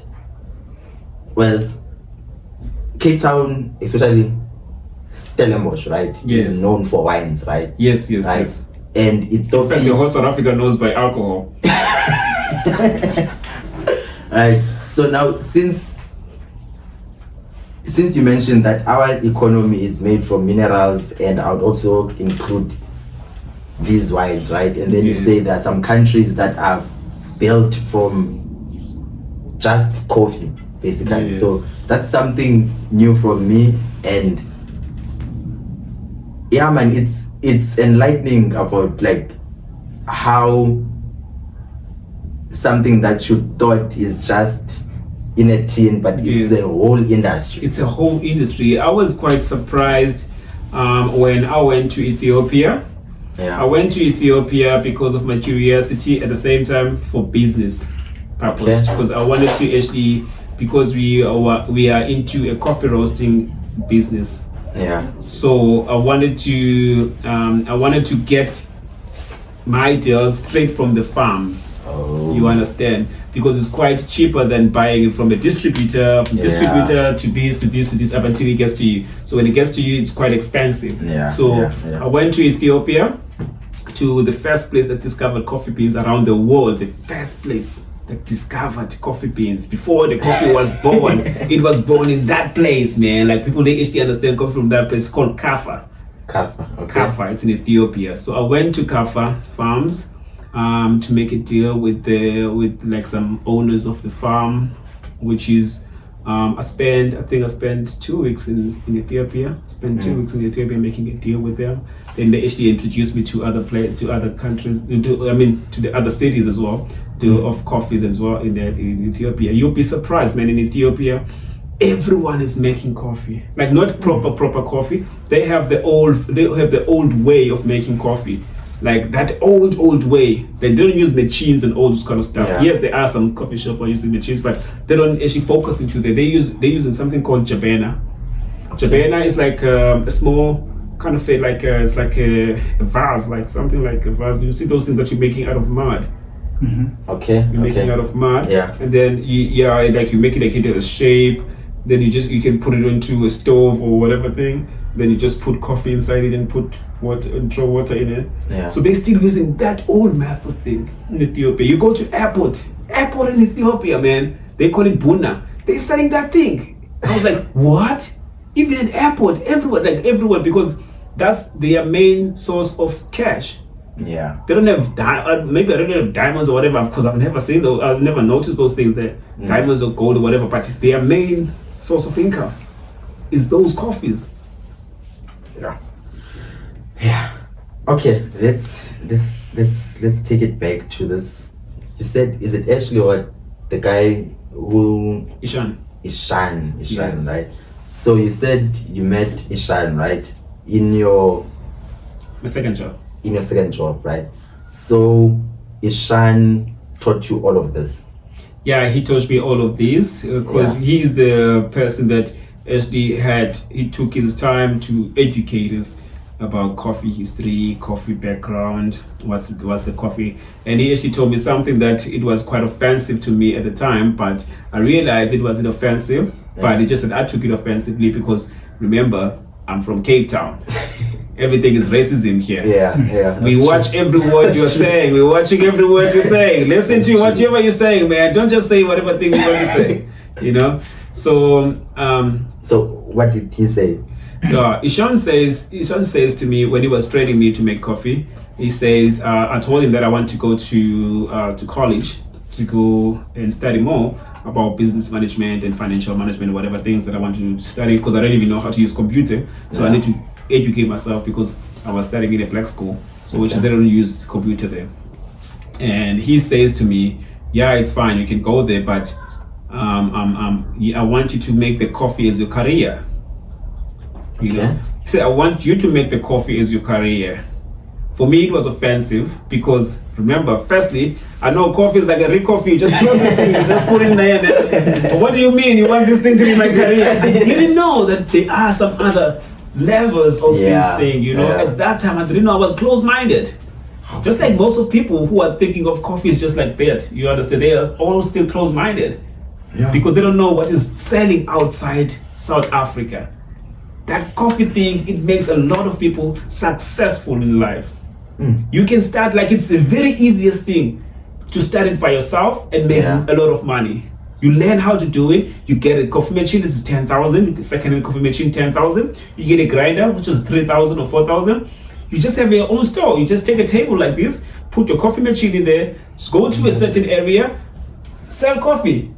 People there in town, they buy coffee around about 30, 35 francs per each coffee. You're selling 100 coffees, you're making a lot of money. That's true. A day. You understand? It's a quite easy thing, but people, they prefer to go and work on other places because they undermine the coffee thing. They go look for jobs, they're getting paid like 10,000 a month. Those people can make themselves like 30,000, 40,000 a month by themselves. You understand? Yeah. So I think a lot of people here, they actually need a lot of education, that's what I'm actually planning to provide. Yeah. Here in South Africa. I'm not actually planning to go back overseas, but yes, it might happen. I might go overseas again. But I'm actually planning to educate a lot of South Africans about what they are missing out there, and try to give them a lot of my experience. The experience, which is the experience that I have. It took me 10 years to get it. 10 years outside South Africa. You understand? And then me, I'm actually willing to just give it to everyone here in South Africa so that they'll be open-minded. That's why we are planning also to open some sessions, like some training programs, to train a lot of people here, to give them the whole food training, barista training, consultancy, to be a roasters, everything. That's nice. The roasting, if to get all of that training, you don't just get it. It's expensive, man. It's very tough for a black South African who are staying in a township to get that experience. That's the kind of experience that I'm actually willing. Get into the coffee industry, like how you are in. Yes. Because for us, we just go and buy the coffee and just use it. Just sell them. Yes. Basically, if we maybe might think that you are trying to get into the coffee into the coffee industry, yes. of which that's like the surface level. Yes, right? yes. And then you went in too deep, right? But I wanted to ask about Ashan. Like, how did he? Ishan. Yes. Sorry for that. Ishan. How did he teach you? Like, was it like in a classroom setting, or was he teaching you through working, or what? Yeah. Basically, let me tell you how I met him. I was at Vuyo, and he was just coming there to have his own meeting, because he's a general manager or regional manager of all the Woolworths cafes around South Africa. So he came over there and he was wearing suits. So he just saw me. I was like live and active and speaking to him. Hey, bro, like, you know, what's up? Because I was still young. I was active. Yeah. He was like, yeah, bro, what are you? He's like, oh yeah, I like your attitude, man. I was like, yeah, thanks, man. So here's my card. Here's my business card. Can you call me? I want to give you a job. Like, no, I'm okay here. I have a job. I was like, I'm okay here. Yeah. Why are you offering me a job? I don't need a job, man. Like, take my card. I'm like, card? I didn't even understand the business card. What was it? I didn't understand. Yeah. I took that card. I put it in my pocket. It was there. It was there in my pocket the whole time. And he came again the other day to have another meeting, and it's like, you didn't call me. Like, didn't call you. Yeah, I didn't call you. He's like, no, I want you to call me. I want to offer you a job. I'll give you double whatever you're getting here. I want your attitude. I want your vibeness. I want you to have I want to have someone like you in my place, you know. So I was like, okay, I'm gonna call you. Give me your number. Again? Yeah, that was the card. It was in his number in my head. You know, my man said, he just gave me a piece of paper like a card. So now I need to write it down with a pen. You know, then I'll understand it's his number. Then he gave me his number. I wrote it down, and then I took it home. And then I was thinking, because I'm happy at Vuyo Cafe, I'm getting 1,000. Yeah, it was increased to 1,400. It was 1.2 when I started arriving in there. It was 1.4. And then I was happy at Vuyo, but I'm thinking of 2,800 at my age. 2,800 at my age. At that time, it was quite big. Yes, at that time. It was big at that time. Now it's like nothing. But at that time, it was big, man. Can you estimate, like, when was it? It was around about 207. It was you were a baller. That time to travel to town, it costed about 6 rand. Yeah. Or 5 rand. 5 rand. Oh, 5 rand, yes. Yeah. It was a lot, bruh. At that time, I remember my bus ticket was around 60 rand for a month. 60 rand for a month. Bus ticket. So, and then I was like, no ways, man.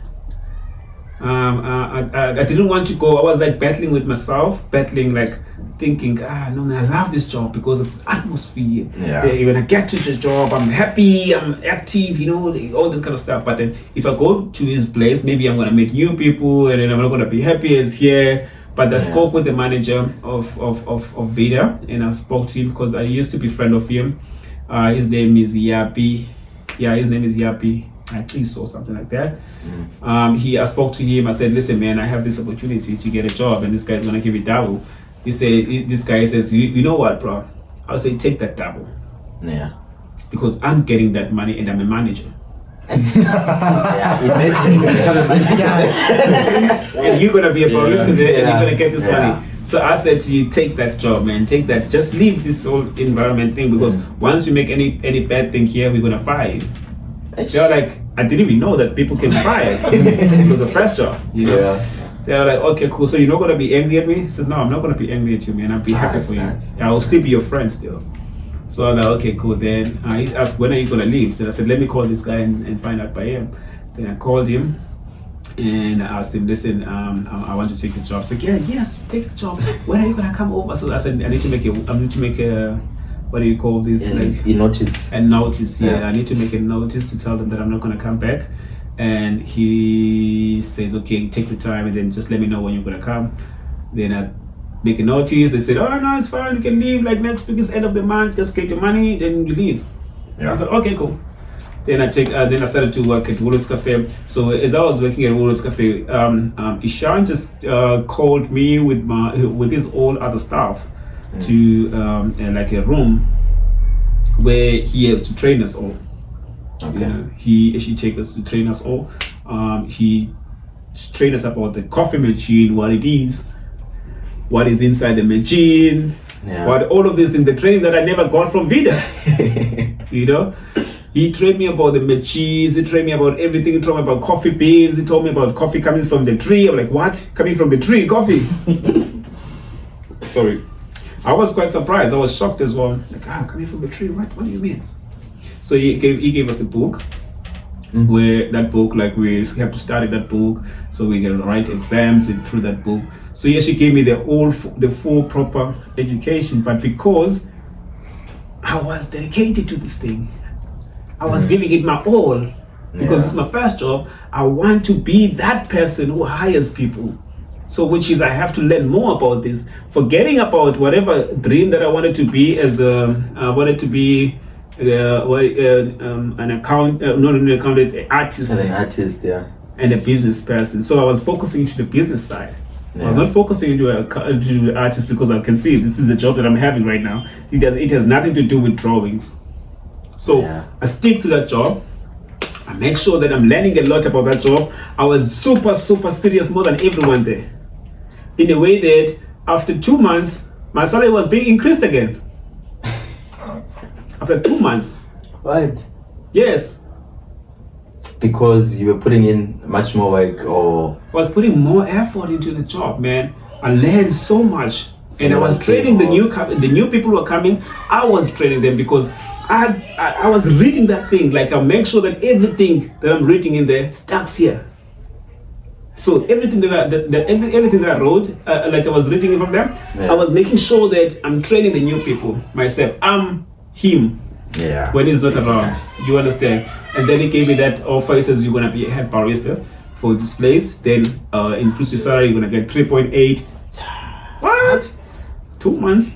3.8. You know, it was quite huge. Also, you are balling. I'm balling, man. I'm getting up.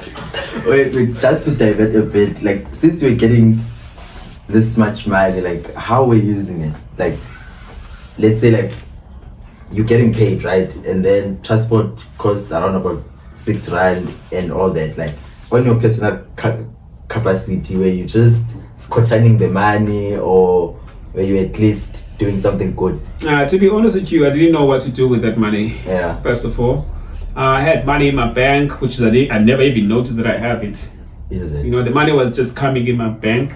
For me, I just throw maybe 500 a month, and I'm just using that 500, buying a ticket for a bus, and then you just keep the rest of the money just there in the bank, because I didn't have much things to do with the money. So in no time, I think after 6 months or 7 months or 8 months, somewhere around those times, then I was checking my balance. I didn't even know how to check balance, because it was I never had even a bank account. That was the first time I'm having it. So after a couple of months, as I was at Woolworths Cafe, at the time. So, and then I just like, let me just go and check this thing. And I was like having like something around about almost 20,000 in my bank account. What? Too much money. You know? and then I remember, it was too much. And then I remember, like, too much is just numbers, zero, too much. So I remember I went on my friend, my friend who stays also the investor, like my best friend. So I went to him and I said, listen, man, I'm thinking of buying a car tomorrow. So can you come with me? I don't know how to drive it. You know, I don't know how to drive it. So can you come? Can you accommodate me to come? Because since you know how to drive, so you can drive it yourself, and you can teach me how to drive my own car. Then he says, oh, serious, man? So he's still working. He was still at school. And I was working and I was buying my first car. They're still at school, you know? And they just like, they've been raised like nicely. I was raised poor. So it was like, it's I don't know how life actually works, apparently. So I bought my first car, as I was the first guy to buy a car at my age, or my age group. And probably also the first guy buying a car in my family. Then I bought my first car and I didn't know how to drive it. I remember we went to Stickland and I drew some money. I took out some money. Then I went there like with the money like this. And we went to Stickland. Then I was like, oh man, you're selling this car with 20,000. It's like, oh, last year's 20,000, take it. Then they gave us a car. Then we get into it, me and my friend, and then I was sitting on a passenger. He was driving my car. So we drove the car. Which one was it? Yeah? Which one was it? If you can. City Golf. City Golf. The red City Golf was our first car. Red City Golf. So we came back to a year in Crossroad, Barista. And I had to take my car there to them to show them, I have a car. Everyone's like, no, you're lying. How come you have a car? You don't have a car. You stole this car or something. I said, no, this is my car, for real. We never told anyone. Didn't tell anyone because I didn't know, Yeah. And they just say, okay, listen, we're not gonna believe you because I wasn't driving the car. So I said, listen, man, teach me how to drive my car. So he was like teaching me how to drive my car. Going there, doing this, so I was like keep on learning. But the challenging parts were like when you're 10 minutes wrong. Yeah, sorry about that. We just had a little bit of a technical glitch, but yeah. So to continue where we left off, you were still sort of like telling us about the car that you bought, and you were still learning how to drive it. And yeah, can you just continue from there? Oh yeah, my friend actually taught me how to drive the car. Okay. And I've learned from him how to drive the car. It was quite challenging when I'm going to the terminus road because you see there's those Amapela things. Yeah. Amapela owner. I was like being scared to drive around those cars because they just come in like boom like this in front of your car, and then they're like no. Then I start panicking. Yeah. Then anyway, I ended up eventually knowing how to drive, and then my family they ended up also understanding that and believing that this is my car for real. Oh, okay. Because before they didn't believe, they'd say I was lying, and I remember they had a meeting, like the people around my area, because they're saying at this age, because I'm a bit younger, to own a car, and I just started working yesterday. So they thought maybe you stole it. They say I'm a gangster. Oh. They say I joined the gang. So yeah, it was like a meeting. Can you imagine community meeting? They called a community meeting just because I bought a car. They say no, why did I bought a car at my age? And you didn't hurt anyone.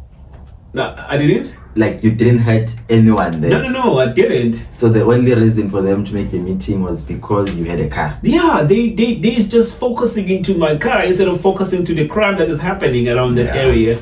And I think they were calling me like some sort of uskutana. Also, they said maybe I robbed some people and then I bought the car or any of those things.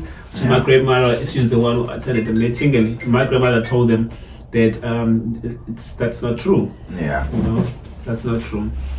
And I remember after having a car, then that's when I started to say, you know what? Now I have a car, then let me just pay my own studies with this money because I don't know what to do with it, Okay. Then I'll start going to college, part-time colleges.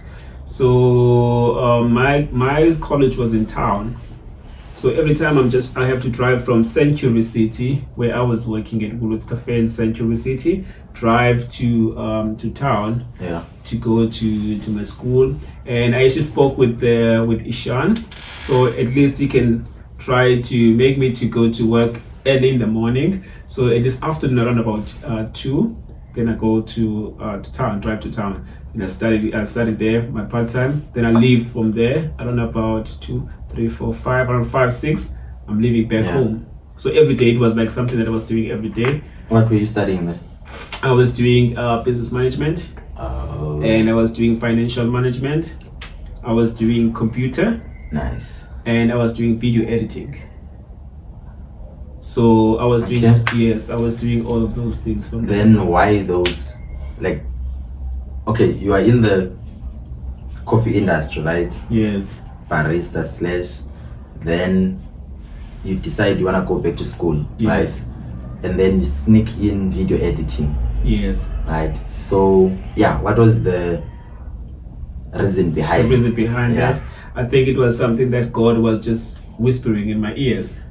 You need to do this. Yeah. You need to do this, because apparently, if you ask me the reason behind that, I don't know. Even me, every time I'm asking myself, why did I actually go and study for these things?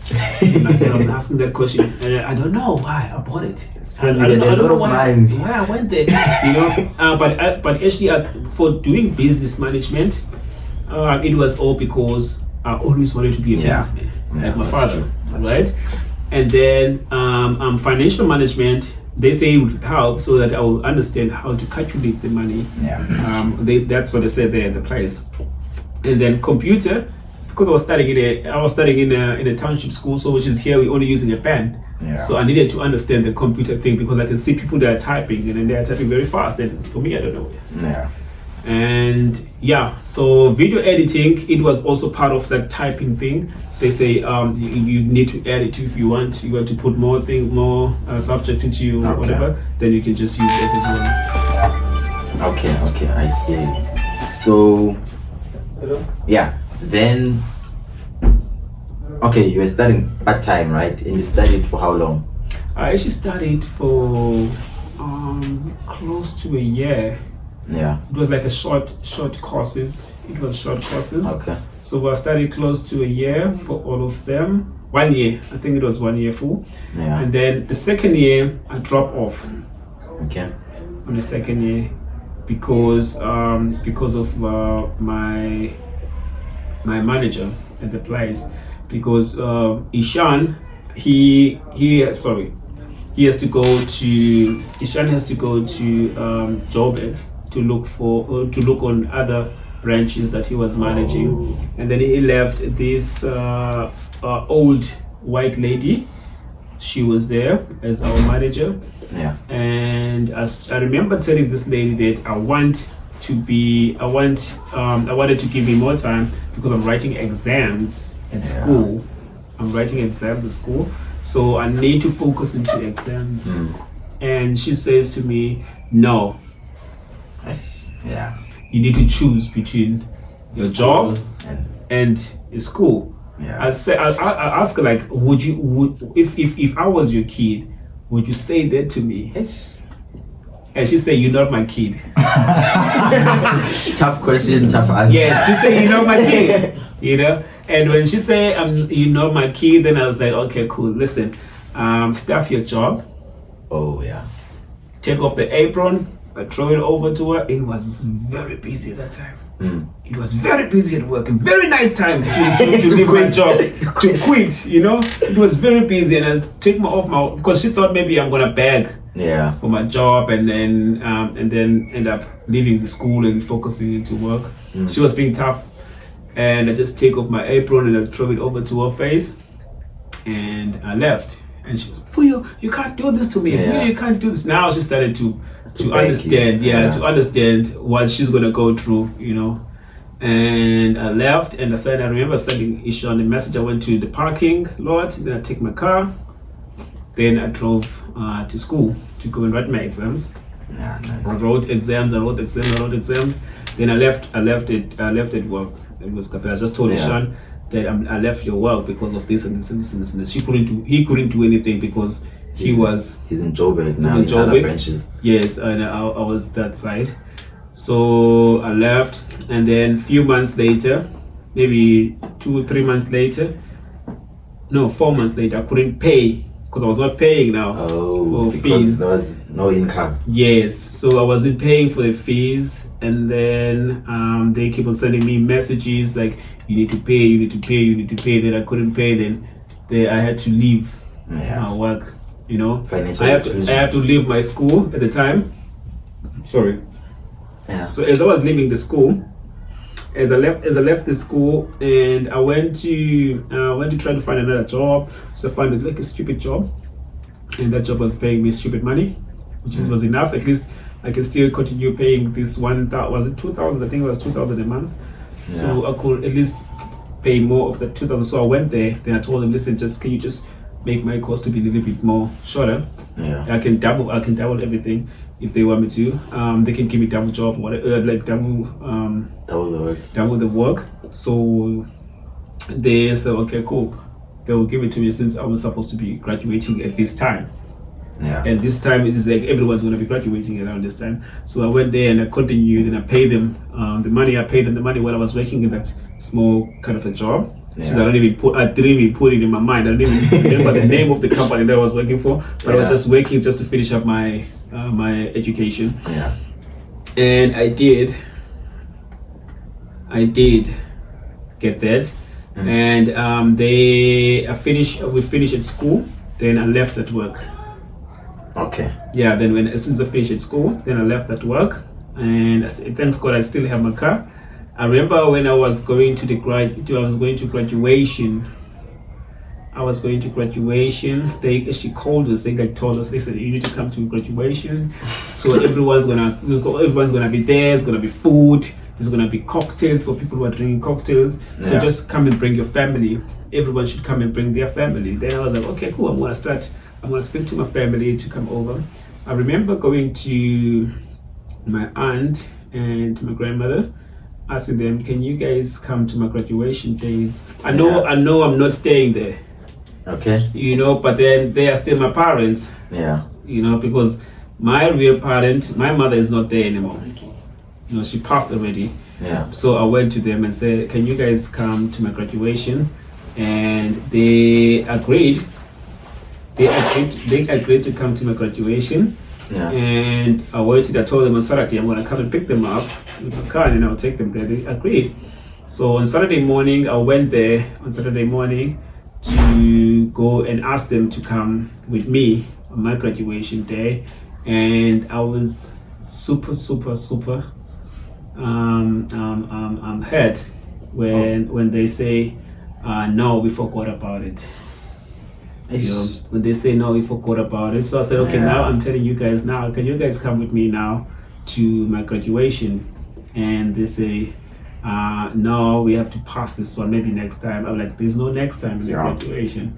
So I was hurt and I was angry. I remember I was pissed off and I was shouting at the same time. Then I left, and I remember going to Tankisu's place. And I went to call other guys there, like who was just drinking. Lazola, I think it was Lazola and 2G, the guy called 2G is like staying in also there. Yeah. I took them, and I don't know another person. I think it was, I forgot the third person. I took all of them. Then I had to bribe them with alcohol because I took them at Tankisu's place. They were drinking. Yeah. So I remember I bought them like a case of Amstel. I bought them a case of Amstel. I put it in my car. I said, guys, let's go. You drink, I'm driving. When you get there, you're gonna eat whatever thing. They say, serious, you're gonna eat? I said, yeah man, you're gonna eat everything that you want. Let's go. And we went there, and they got to the place, and then they sit like normal people. Everyone, like, there was a lot of people there. They sit like normal people. They were eating, and then also supporting me all the time, clapping for me and all this kind of stuff. So at least I felt the comfort, I felt the support, which is I wanted there. So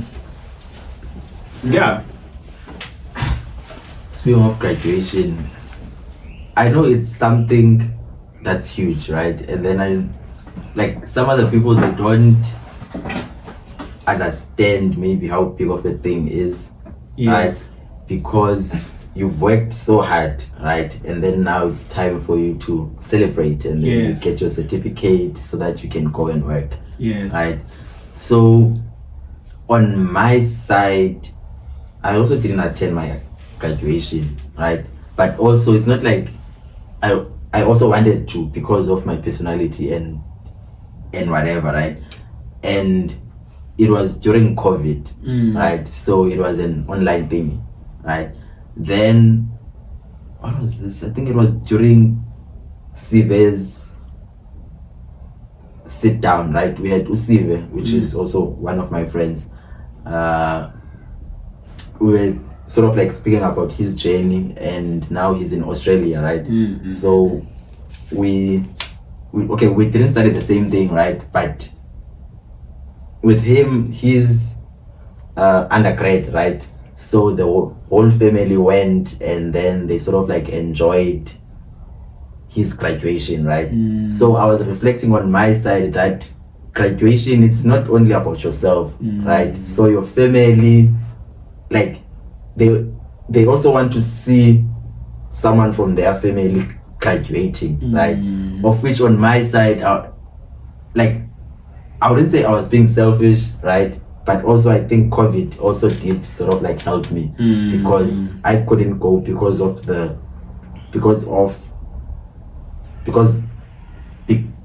COVID. Yes, right? Yes. But then now that I'm thinking about it, if it wasn't for COVID and then I just didn't go because I just didn't want to, right? Then I would have prevented my family the opportunity for them to experience one of their own. Yes. So yeah, it's not a small thing. It is not. That's one thing that I've realized that even if like you as the graduate, you are seeing it as a small thing, but also think about your family, because it's something that's huge. Right? So going back to the journey now, right? So you graduated, right? And then now you were working on that other job, right? Which was assisting you to pay your fees. Yes, but right? Then I left. Then you left the job. Now you graduated. Yeah. What's next now? Then I actually joined the new company that was opening on 2010. Okay. That is called Truth Coffee Roasting Company. It's the first time working for a coffee roasting company, which is, because every company that I'm joining, I'm learning about it. I'm learning all the pains, struggling of the company. Yeah. I'm learning all of those things because I know one day I want to own it. I want to own it, So I actually learn about that Truth Coffee Roasting Company. I learn everything about it. Every time when they talk about this position, I have to go and check on my internet and Google for it. And the thing is, the education that I did for myself, it was very helpful. To be honest with you, I never thought it's going to be that helpful, but it was very helpful. Like seriously, dude. Like I would have never become a trainer at Truth. Yeah. They made me a barista there, and then like in few time, because it was an opening company, so we had to do everything in a company. You understand? Like we're called utility guys because we do everything. There's a roasting, there's trading, there's everything. So I was doing the trading there. I had to do the notes. I have to type the notes. If I didn't go to computer school, I would have never known how to type those things. I would have lost that opportunity of being a trainer. So it was a good call to go and study for the computer courses, even though I didn't think of what's going to happen next. And I was and then I became a trainer there in Truth. So I was training like a lot of companies. I remember I was training companies. I went to Neisner. Okay. I remember I went to Neisner. I had to go and train this new coffee shop. It was quite big in Neisner, which is their staff. They lack with knowledge. And it was my first time to go and train a lot of people. It was the first time. So the white people. Yeah. Training white people, and with my own notes that I typed myself, I did myself, Yeah. So I was like, no way, this is quite huge. My boss says, no, I trust you. Yeah. You do good. Like, he's the amazing boss, man. I'm telling you. That his name is David Donde. He's my boss. He was my boss at Truth Coffee. He's the amazing dude ever, man. Like, I don't know a person like, I always say I'm relating to him, everything. He's like a visionary kind of a person, just like me. So I always say I'm relating to him. He's a very good guy, man. Like seriously, he has a very good heart. So he's the one who actually educated me in most of the things about coffee, to be honest with you. Because he gave like the confidence that I have right now, it was all because of him. He would take me to sometimes we go to the market, for event market, and he would buy a beer for me. Okay. Just drink here. Drink your own beer in front of everyone. Yeah. In front of the customers. Because look, there's a white guy there, he's drinking beer in his bar. Look at that person's drinking. Why can't you drink a beer? Also enjoy. One beer will not kill you. For me, I was like, no, he's a YO, he's my boss. So I cannot do this kind of, he gave me that, he said, you need to be confident. Yeah. You know what you're doing. 1 beer, 2 beers will not gonna make you drunk and lose money. Yeah. So as long as you're just being responsible and do this thing, you need to treat yourself as a boss, as a manager of this place. So he gave me that confidence, you know. When he took me to Neisner, I was being called boss in Neisner. What? I've been called because I came all the way from Cape Town to Neisner. Oh. So we drove together.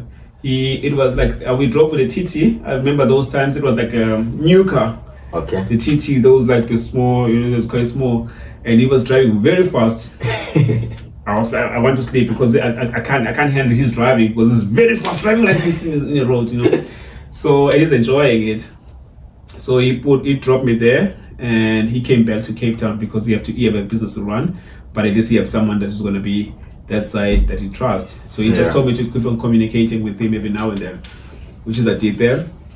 And I remember the first day I went to train that place.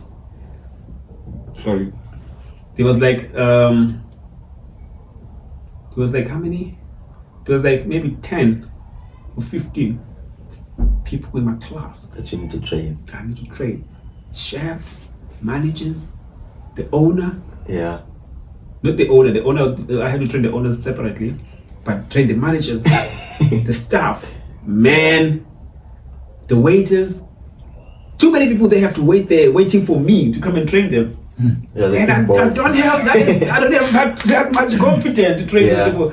But my boss, I called David in the morning, say, David, listen, man, I don't think I can do this. He said, no, Vuyo, I trust you can do it. If I didn't trust you, I wouldn't put you there. So when you're there, you are me. You're representing me. Nice. So when you're there, just give yourself like you are me. If someone is giving you trouble, just take him out of your class. Just like that. Fire that person immediately. You have power to fire. What? And then when I get there, man, it's like white people. It's like white people, they come and they sitting there, they having like a piece of papers and they writing everything I'm saying. And I was nervous, you know. Yeah. Then like when I was nervous, and they were not even making it easy for me. The other guy, he was making jokes a lot, and so I was talking there, keep on fixing my accent, like not these, say these, you know, like every time, you know, keep on fixing. Like he's like more smarter than I am. Did you take him out? Then I I actually entertained him. I actually entertained him on the first day. Yeah. And then there's the other lady, the Xhosa old lady. She's a chef. She's working at the kitchen. She keep on saying to me, she keep on complaining to me that I don't even know why I'm here because on Xhosa, so no one can hear. I don't even know why I'm here because I'm not even doing this coffee thing, you know. And she was also giving tough time to me. Like every time, and I like keep on saying all those Xhosa things, you know, like undermining me. If I'm young and whatever. And then I told her in Xhosa, like, listen, Mama, if you're not gonna listen to me, then I have no other choice but to report you. She called me a snitch. Did you know? It's not like I'm a snitch. I'm just trying to protect my job. And she's making your job hard. Yeah. You know? Because I speak the same language. Because if I was a white person, she wouldn't say any of those things. She's just saying all of that because I'm a black person and she can speak the same language as I am. So and there's other white guy, he like to wear like shorts. It's quite like a quite buffy white guy. Every time I'm saying this, he keep on correcting me. And I'm like, no, dude, listen, I know what I'm saying. You don't need to correct me. This is my accent. This is how I'm speaking. You know, South African Xhosa English, you know, South African Xhosa English, you know. And he keep on doing this thing, and people were laughing. Every time he keep on doing that, and every time I'm getting disturbed, you know. And the following day he did that again. Then I just told him, listen, bro, out of my class right now. Nice. You need to be out of this class right now. You know what? I came all the way from Cape Town to come and train you. That doesn't mean that you are stupid because I'm training you here. So I'm here right now to train you, and I'm getting paid to train you. You know what? I can train someone to be much better than you in this job, in this work, and you'll be fired, and no one can even miss you because I have the power to train someone. You have zero knowledge about this, and yet you don't want to listen. So get out of my class. Then everyone started to behave. Yeah. Everyone started to behave now. Then I felt like a boss. You made an example. Then I started feeling like a boss. They're like, okay, yeah, I'm the boss now, you know. And then I trained them. He came and he apologized. He apologized sincerely. He apologized. You're not gonna do that again. He offered me to take me out. Then I said, no, you don't. I don't want you to go out. It's fine if you apologize for whatever I'm saying, and then you mean what you're saying. Then it's fine. You can come back to your class tomorrow. Then he came back, and then I teach them again. Then probably I stayed there 1 week to 2 weeks. Then after I left back to Cape Town, that was like my first challenge. You see, teaching people is okay. It's nice to teach people like about something that you know, right? Yes. Yeah. But then the biggest challenge that I think you faced is that it was a different race. Yes. Yeah, it was a different race, and then it's always a struggle for them to listen to us because it's always the other way around. Yes, they actually expecting that we will learn from them. They will be the one teaching us things, and then now it was quite shocking for them to listen to a black dude. Yeah, you understand. Yeah. So that's the main reason why they had to make my your life hard. My life very hard. Yes. Yeah, no, I can imagine. Especially a town like Knysna. Yes. Knysna is a town that is predominantly has Afrikaans speaking people, and I'm speaking like from experience because at some point in 2011, I think we were working there for about a month, and we used to go around interviewing like people, and when we get to speaking with white people, we're given a very hard time. Understand? Firstly, would get into their neighborhood and they would think that okay, these guys are here to break in. They are criminals. Yes. You would actually spend more time trying to convince this person that you are only here to do your job. You are not here to. They would go through the process, call your bosses in Cape Town and stuff like that. Yeah, I can imagine like that type of attitude, like from the guys, from the white guys, and from the black lady as well, because that is how she was conditioned during apartheid. That it's only white people who are supposed to do certain things. I think in a way she was not only looking down at you, she was looking down at herself. Because that's how she was trained all her life, and it became a shock for her to see like a young black person training white people, and maybe she saw that as a scam, and probably, and the mindset is still prevails in South Africa. Yes. Even myself, I won't even lie. I think I was working in Sea Point at some point. But I didn't notice this guy. This guy is black. He was standing in front of this white guy. But the person that I wanted to serve the first was the white guy. The white guy, yes. But I got myself in that. I was saying no. There's something there. You understand? Yeah, it's a mindset. There's something there, and we actually need to get over that because we are holding ourselves back because of that mindset, because you don't have that confidence. As a black person, I can stand in front of white people and train them. You forget that these are people as well. They are not knowledgeable about certain things, and you are knowledgeable. And they also, some of them, let me not say some of them, the majority of them, let me be controversial. The majority of them thinks themselves highly of us. Yes. That's the truth, and they don't even realize that because it's underwritten, like somewhere in their mind. I won't say DNA. Somewhere in their mind, it's deep down in their conscious. They don't even know it. Yes. Do you know this? I remember this other day when I was there also, because I was actually staying just closer in the suburb area because I went there to trade, right? So obviously they have to get me a house, which is the owners of the company. They gave me a house just close by to the restaurant place in a suburb area, like very suburb area, very very clean and like very empty kind of area. I remember they just told me you have to go down there. They gave me a credit card at my work so that I can go and eat in the restaurant and stay there in the restaurant, right? In that certain restaurant, so that I can get the receipt so I can take it back to my work so they can pay me for it. I remember going to that to eat a dinner. So when I went there to eat a dinner, and then there was these waiters and waitresses who were there. And as I was entering, this whole restaurant is full of white people. Yeah. You understand? And I just went there as one black person. And boom, I went to sit down somewhere there. And I was checking the menu, asked the menu. Sorry.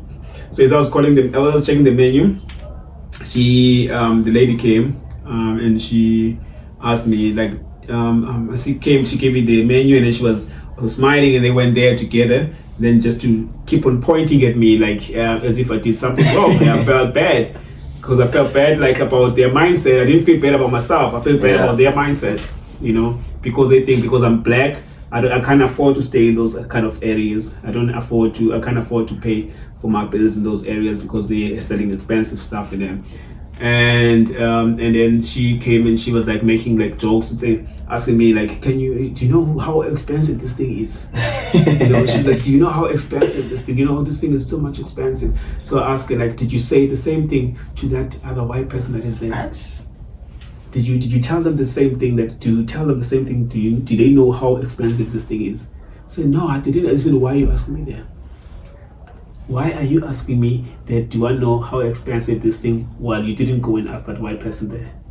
Because you my person. It's no, you don't tell me about your person or whatever thing. This is about paying matter, and now you are judging me and you're underestimating me, and you're looking down at me right now because I'm just sitting down here. You don't even know who I am or what I'm doing, and then you just assume that I'm a black person, so I don't belong to be sitting here. I belong to stay in the township. And you are a black person also. You speak the same language as I am. I want to speak to your manager. Then started apologizing. And another black guy also came and apologized on their behalf. Yeah. And I was no, it's not I want to speak to your manager. But I wanted to wake her up. That whatever she's doing is not good. Yeah. She mustn't do it next time. Because I'm in the area. It's not there's a white area or there's no white area. Any area, any person can stay there as long as you afford into it. They have that mindset. This is a white area because they stay in the township. You understand? That's a mindset that they have. Yeah, we have a long way in terms of fixing that mindset. It's an unconscious thing that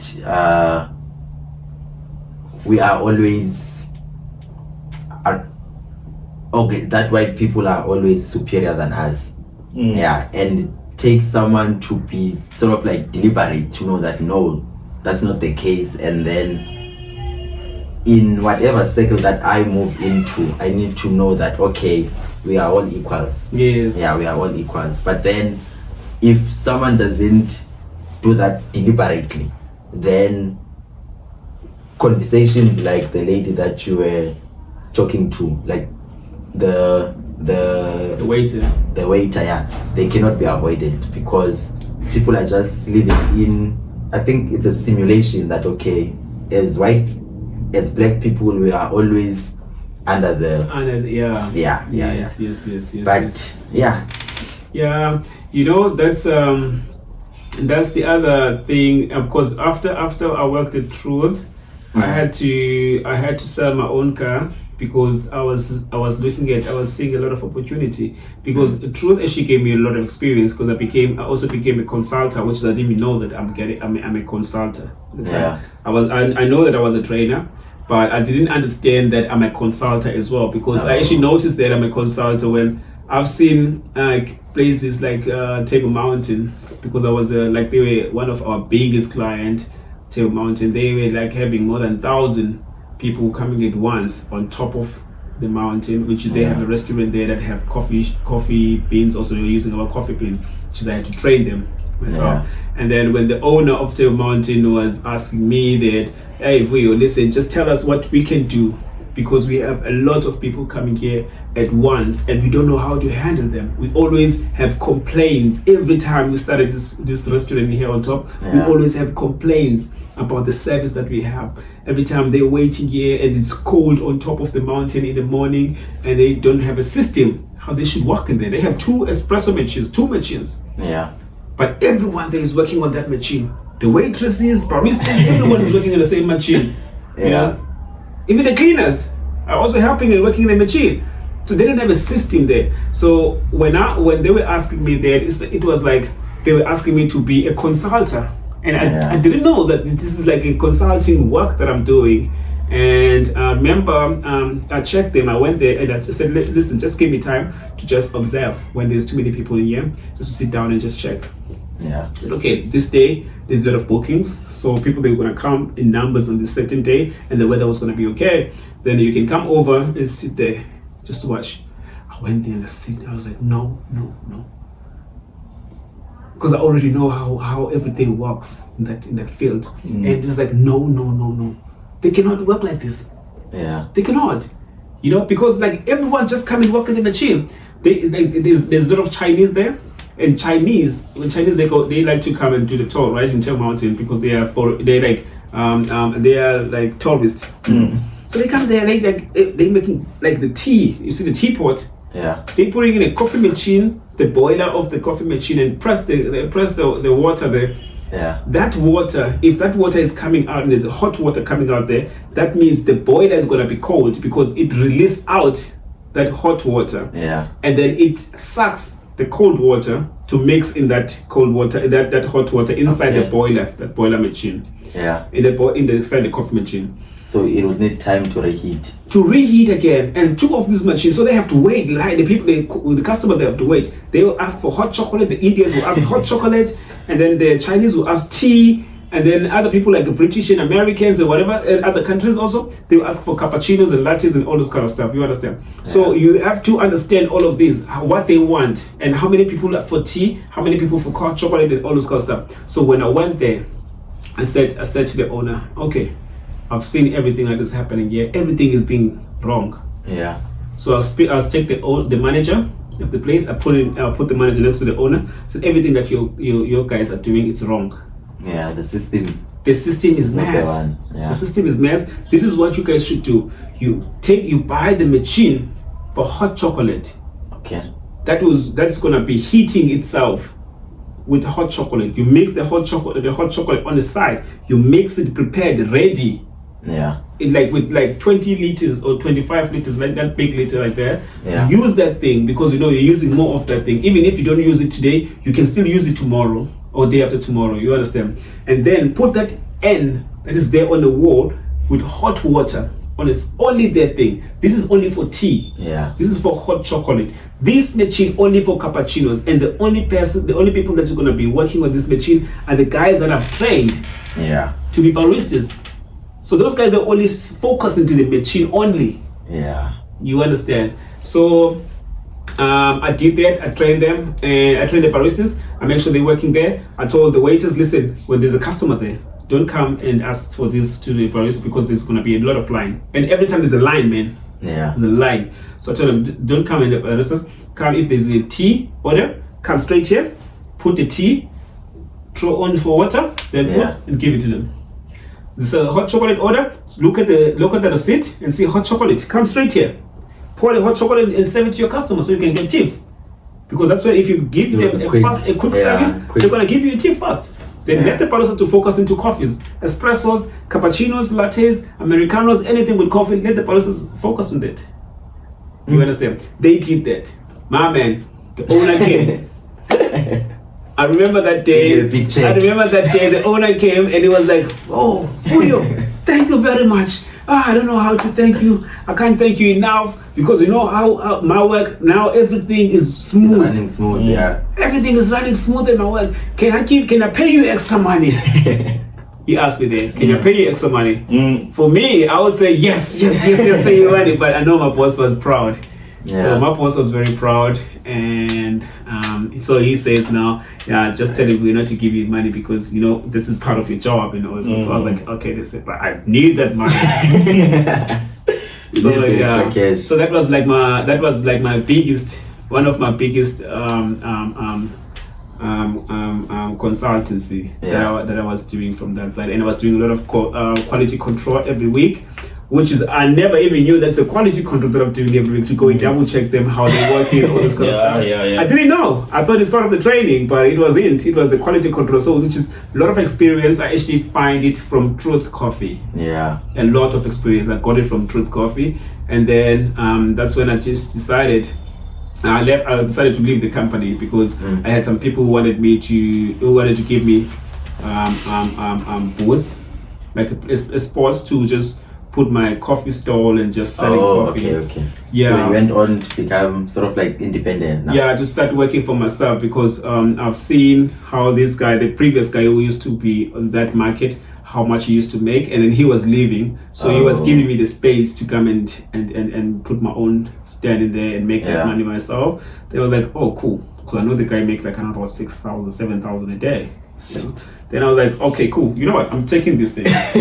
Selling my car, and I'm selling my car, and then I'm buying the coffee machine and the grinder, and I'll just buy with a small change.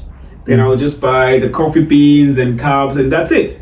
Sugar, I'll just buy from the Pankala shop, from the Somalian shop, somewhere there. Sugars and all the other things. But anyway, I just bought the main things. Then I bought that espresso machine and a grinder, and then I just started to put in that market. It was in Cape Quarter, in town. So, and then from there, then I was like, okay, you know what? I'm making this on Saturday, on Wednesday, and also on Sunday. Those 2 days, so I'm making 6,000 on Wednesday, and I make 6,000 or 7,000 or more on Sunday, because Sunday is the busiest day on that side. Then I was like, you know what, I need to do another days also. So that's when I started to go and speak to Mzoli at Mzoli's place. I went to Mzoli, and I was like, I'm scared because Mzoli was quite famous guy. He doesn't just speak to anyone. So I was like, let me just have balls and just go and speak to the guy. So I went to him and listen, Timer, I have this idea. I want to do this. I want to make coffee here because, I try to make it like look nice. There's white people coming over here. There's tourists. So can you imagine if you have a coffee here? It's like cappuccinos. I'm doing very nice coffees and also. So, okay, cool. Okay, come do it. Let's see how you're gonna do. I was like, really? I said, yeah. Then I took my machine. I went there and I had the coffee stand in there. Boom! I made 2,000 that same day. Then I told him, he saw the line. He was looking at me like he was impressed when he saw the line. People who like those white people, like those tourists who are coming over from other countries just to come and have coffee in them. They want Americano, they want cappuccino, so they get like these professional coffees that they actually buy from coffee shops out there in town. They get in the township. It was quite nice. And he was like, no, you come again tomorrow. So I had to make it my sport. So I was like selling coffee there at Zola's like the whole time. That was 20. I don't remember the year. It was 20 something. 2011 or 2012. I think it was around there. And it's a good trade-off, right? Because on your side, you get to sort of like expand your business, right? So because now you are in Zoli, right? And then from his side, like I would say customers are happy, right? Because now they do not only get to enjoy the Zoli vibe, they also have to enjoy it with a coffee. Yes. Yeah. And then whenever, like, they're gonna come back, right? Because they'll be like, okay, I'm gonna enjoy some music, I'm gonna enjoy alcohol, I'm gonna enjoy food, and then I'll also have a good coffee. Yes. So it was also a good selling point for him. Yes, even him. Every time after I gave him the taste of my coffee, he was like, what? This is good. Every time, son, he called me son. Yeah. Son, give me a coffee again. Give me the cappuccino again. Give me a cappuccino. He would like ask even his staff. Yeah. Tell them to go to Vuyo and ask a cappuccino for me. Yeah. And I'll make cappuccino for him. I'll make cappuccino for his wife. I'll make cappuccino for his daughter. Cappuccino for everyone. Cappuccino for the whole family. And then for them, they're getting it in the house because it's for free for them. Because they're not paying. I'm not paying a rent in that place. Nice. So actually, everyone, you see, sometimes these people when they come over, they say, they come as like a group of family, like maybe 15 people. They would like come to me and ask 15 coffees at the same time. I'm like, what? 15 coffees? Very fast, and give it to them. 15 coffees is a lot of money for me, you know. And there's still more groups are coming. More groups are coming. You know, like I was making sometimes like around 4,000 a day, absorbing space, and I just came a long way with this coffee thing. And I'm not sure if you have like some pictures of you in this would I say stand or what? Yeah, I have. You have? Yeah. Can you please share with us like when, like I'll try and put them maybe here or there. I don't know, but I'll try and put them in here so that people can see like your journey. Yes. I'll send it to you, the pictures. I have them. I have the pictures here. Flip. Yeah. Then from you putting up your stands, right? Then what's next? From putting up my stands, I actually had a challenging thing also when I was helping a friend, or I'll say someone I thought he was a friend, who liked to fix my car a lot. So not fixing my car as such, but fixing the music of my car, because you know the music, you know, we like those music with bang bang kind of things, you know. So I was like asking him he used to help me to work there. He's a foreigner guy, and he just came and asked me to go and help him to go and pick up his trailer at Worcester. So, and he's gonna give me 500. He's gonna give me 500 rands for that. So I was like, okay, just to go in Worcester is like 1 hour. So it's 2 hours. Then I can take that 500 rands and buy myself some alcohol with it, and also buy myself a petrol with it. Then I was like, this is a good deal, so I'll take it. So he gave me 500. Then I drove him to Worcester. So he took the trailer, he put it there. Apparently, and he drove. We were driving with two separate cars, but his car doesn't have a tow bar. It's quite a small tat. Okay. So my car was like a Mercedes-Benz, like a white one, a big one. So it has a tow bar behind it. So I was driving it. As I was driving it, when we get to N1, then I saw like those police with, those wearing balaclava, those berets and those big ones like SWAT, like SWAT police. FBI kind of stuff. Yes. Then they stopping me on the road, so I was like, okay, why are they stopping me? Because I don't know anything. Yeah. Apparently, this guy, that guy, the foreigner guy. Yeah. He was stealing the trailer, but he was using my car. Apparently, he have some connections over there already. Probably there was something, I don't know. But he actually used me to steal the trailer, and he disappeared after. So I got arrested with that, even though I was explaining, because I was lightweight. Yeah. I could never just lift the trailer by myself and put it in the car, because I was very lightweight. I was skinny. And even the other lady, the owner of the trailer, says, no, there's no way, it's impossible for this young boy to lift the trailer by himself. So he looks young also. So I got arrested. I stayed in prison for a couple of months because I think they were just investigating, want to know more about me, go into my house and check out everything. And I was being released. As I was being released, then when I'm going back to my work to make coffees again. Oh yeah. And everyone just told me, no, you don't have a spot anymore, because you're not reliable. We tried to call you, your phone was off, so we can't give you your spot anymore. So we gave it to someone else. So now I didn't have a job, and I don't have money, and I've never saved money because I never knew how to save money. You know.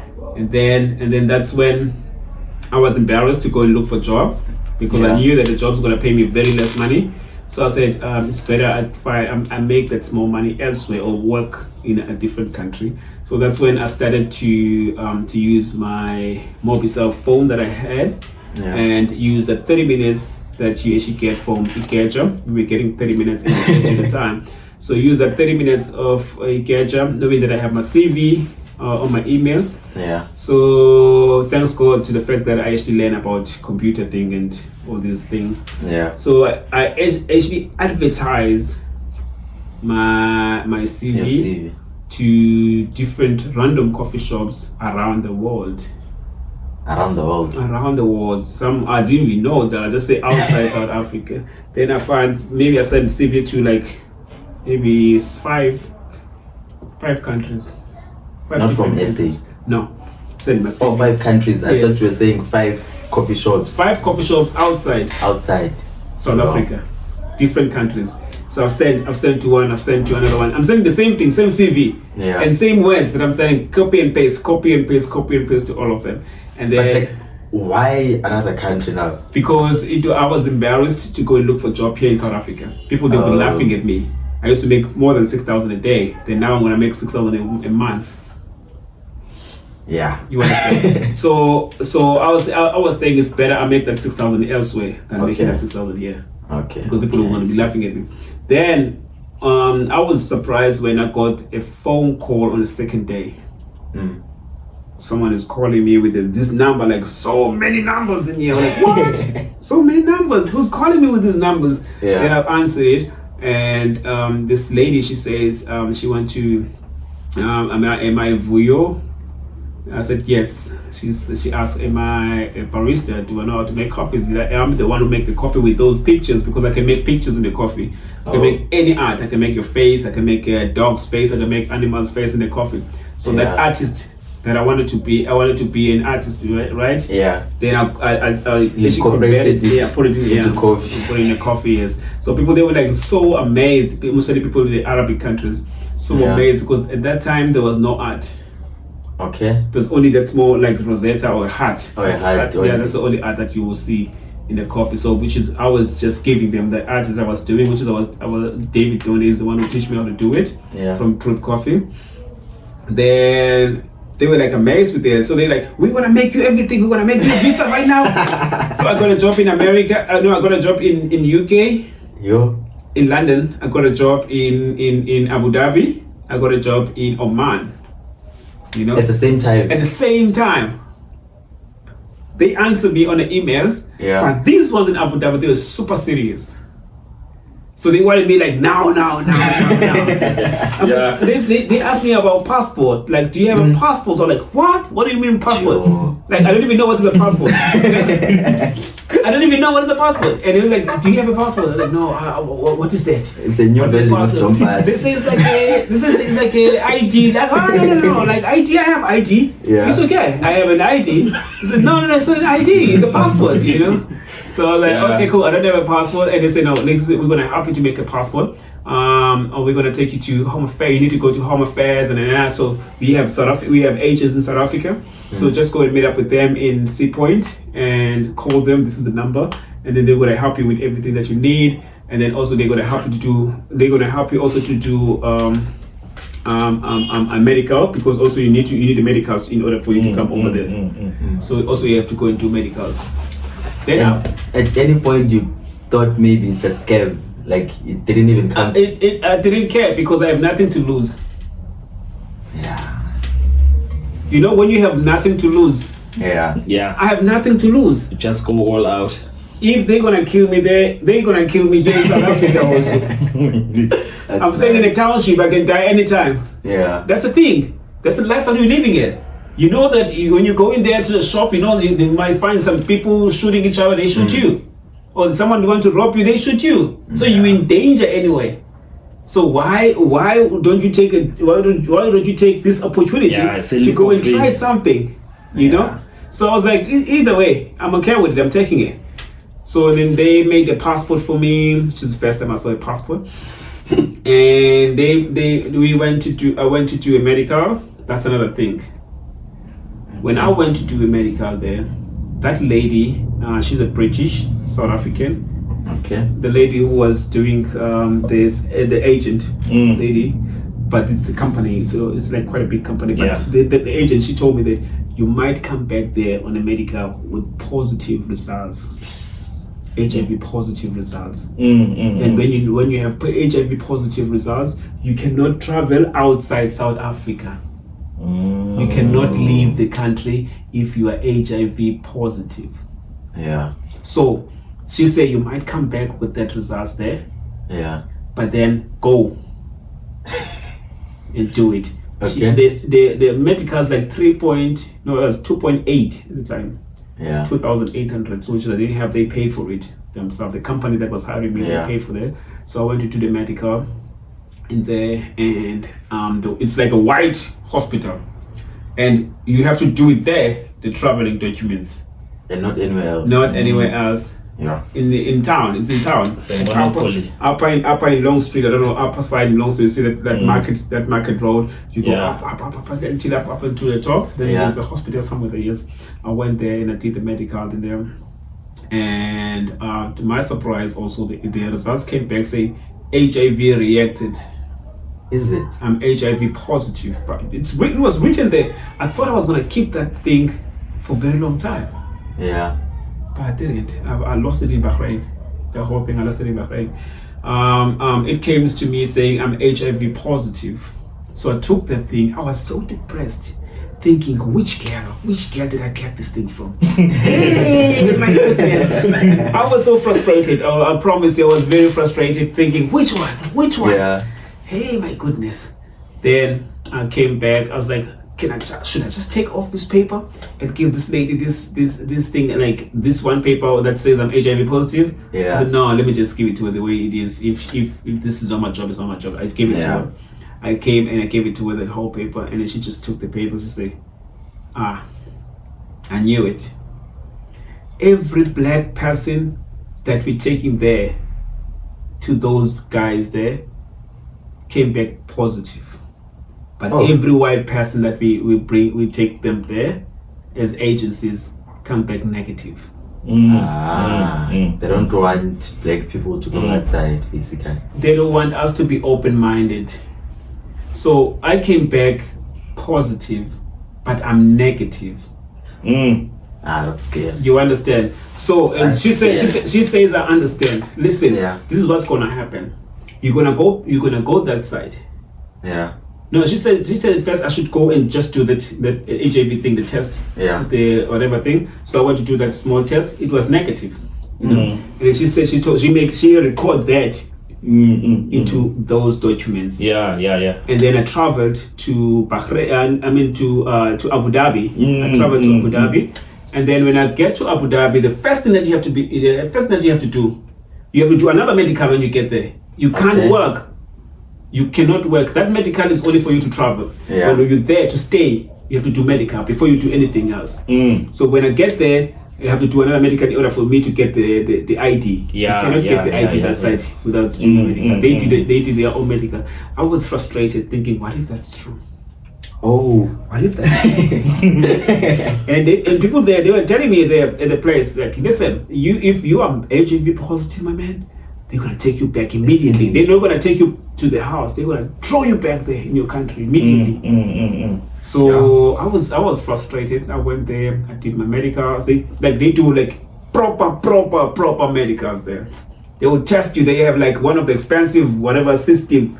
You know, they're advanced with this kind of stuff than here in South Africa, than us here in South Africa. So they did all the tests and everything to me. They test my lungs and my ashtray to check all my body, whatever thing. Yeah. And I was negative. Yeah, you know, before you move on, let me chip in and disturb you, because I think this is very important. Yeah, I think if you have somehow, I think this needs to be clear, because I think maybe many black South Africans have been affected by these bogus hospitals, preventing them from moving and exploring outside.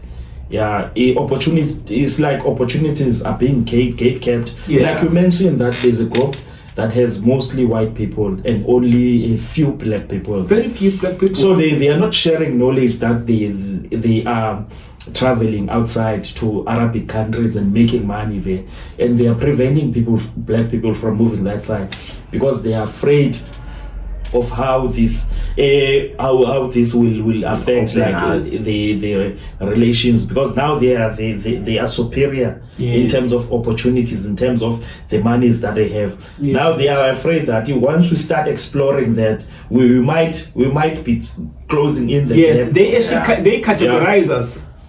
They categorize us. They will say a white person is one, and a colored person is the second, and a black is the last one. So, which is, if we educate ourselves, we explore, we go out there, we become open-minded. Also, we understand these kind of things. Also. So we won't be under their category. They won't tell us that you are under here, you are under there, you are number one, you are number two. We won't be on the same page. On the same page. And you know what's happening. This British South African lady you are talking about, I would assume that she's more open-minded. She's open-minded. And she's noticed a pattern that each and every black person, that like she's seen people's dreams being ruined. And big up to that lady, because I'm sure you are not the only person that she assisted. Yeah, she said that to me. She said there are some quite few other South Africans, like some black South Africans, that they came back as positive, but they are not positive.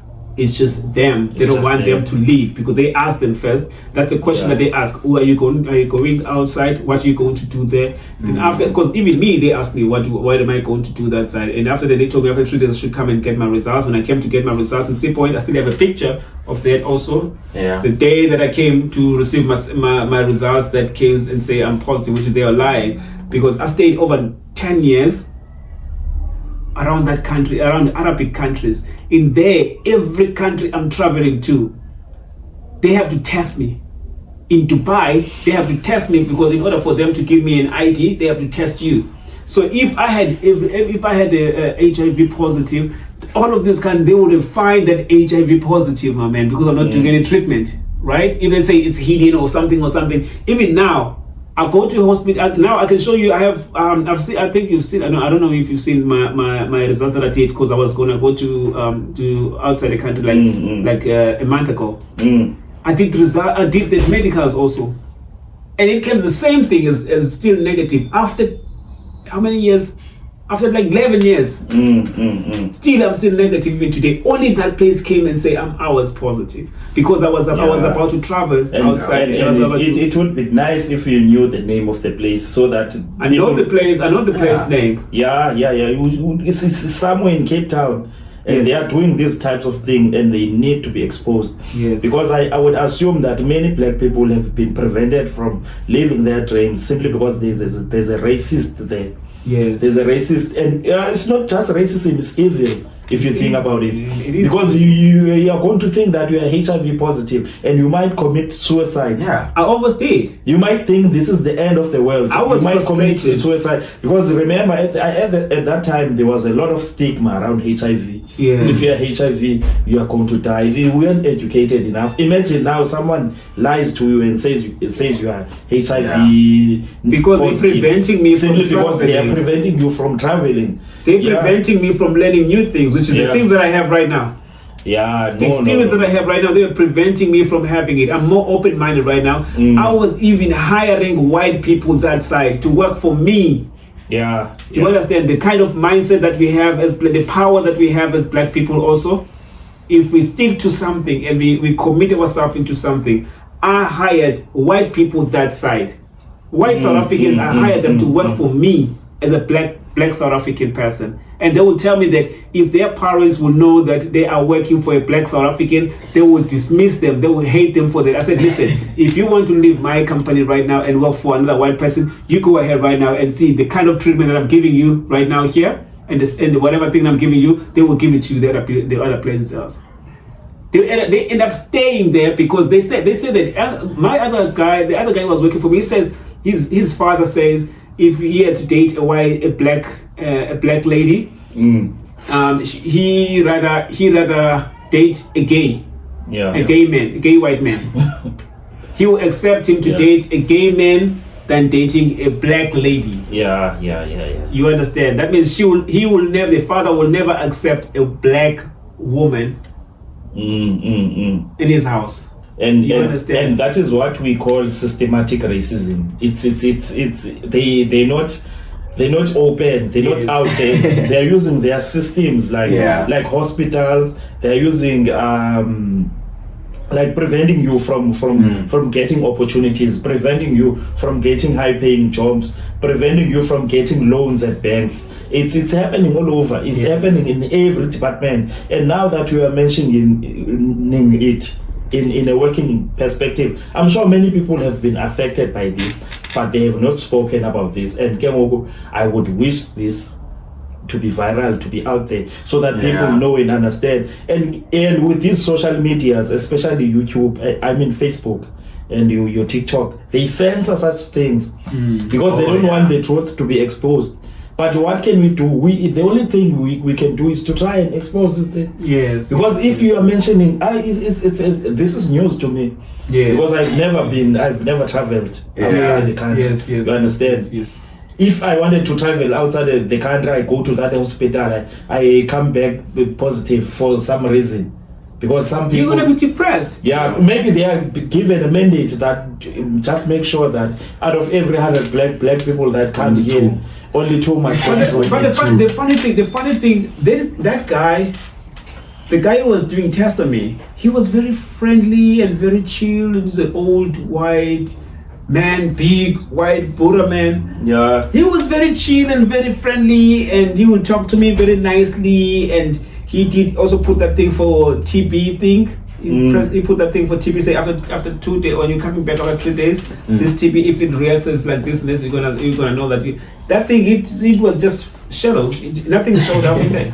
Yeah. And he didn't. He said the TB didn't react.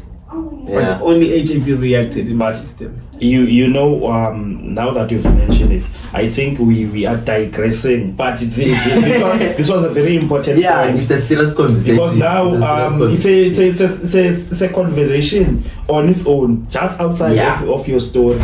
I am glad that you highlighted it, because now things like this, they anger me. But you know from this day when I went there to the Minister of Education in Cape Town, you know, that condescending look that they were giving and stuff. I hate those things, you know. I was speaking about this gatekeeping that is happening in Cape Town and stuff. But it's a very important thing that you highlighted. And I would love for us just to explore your entrepreneurial side, because you started with the stalls, ne?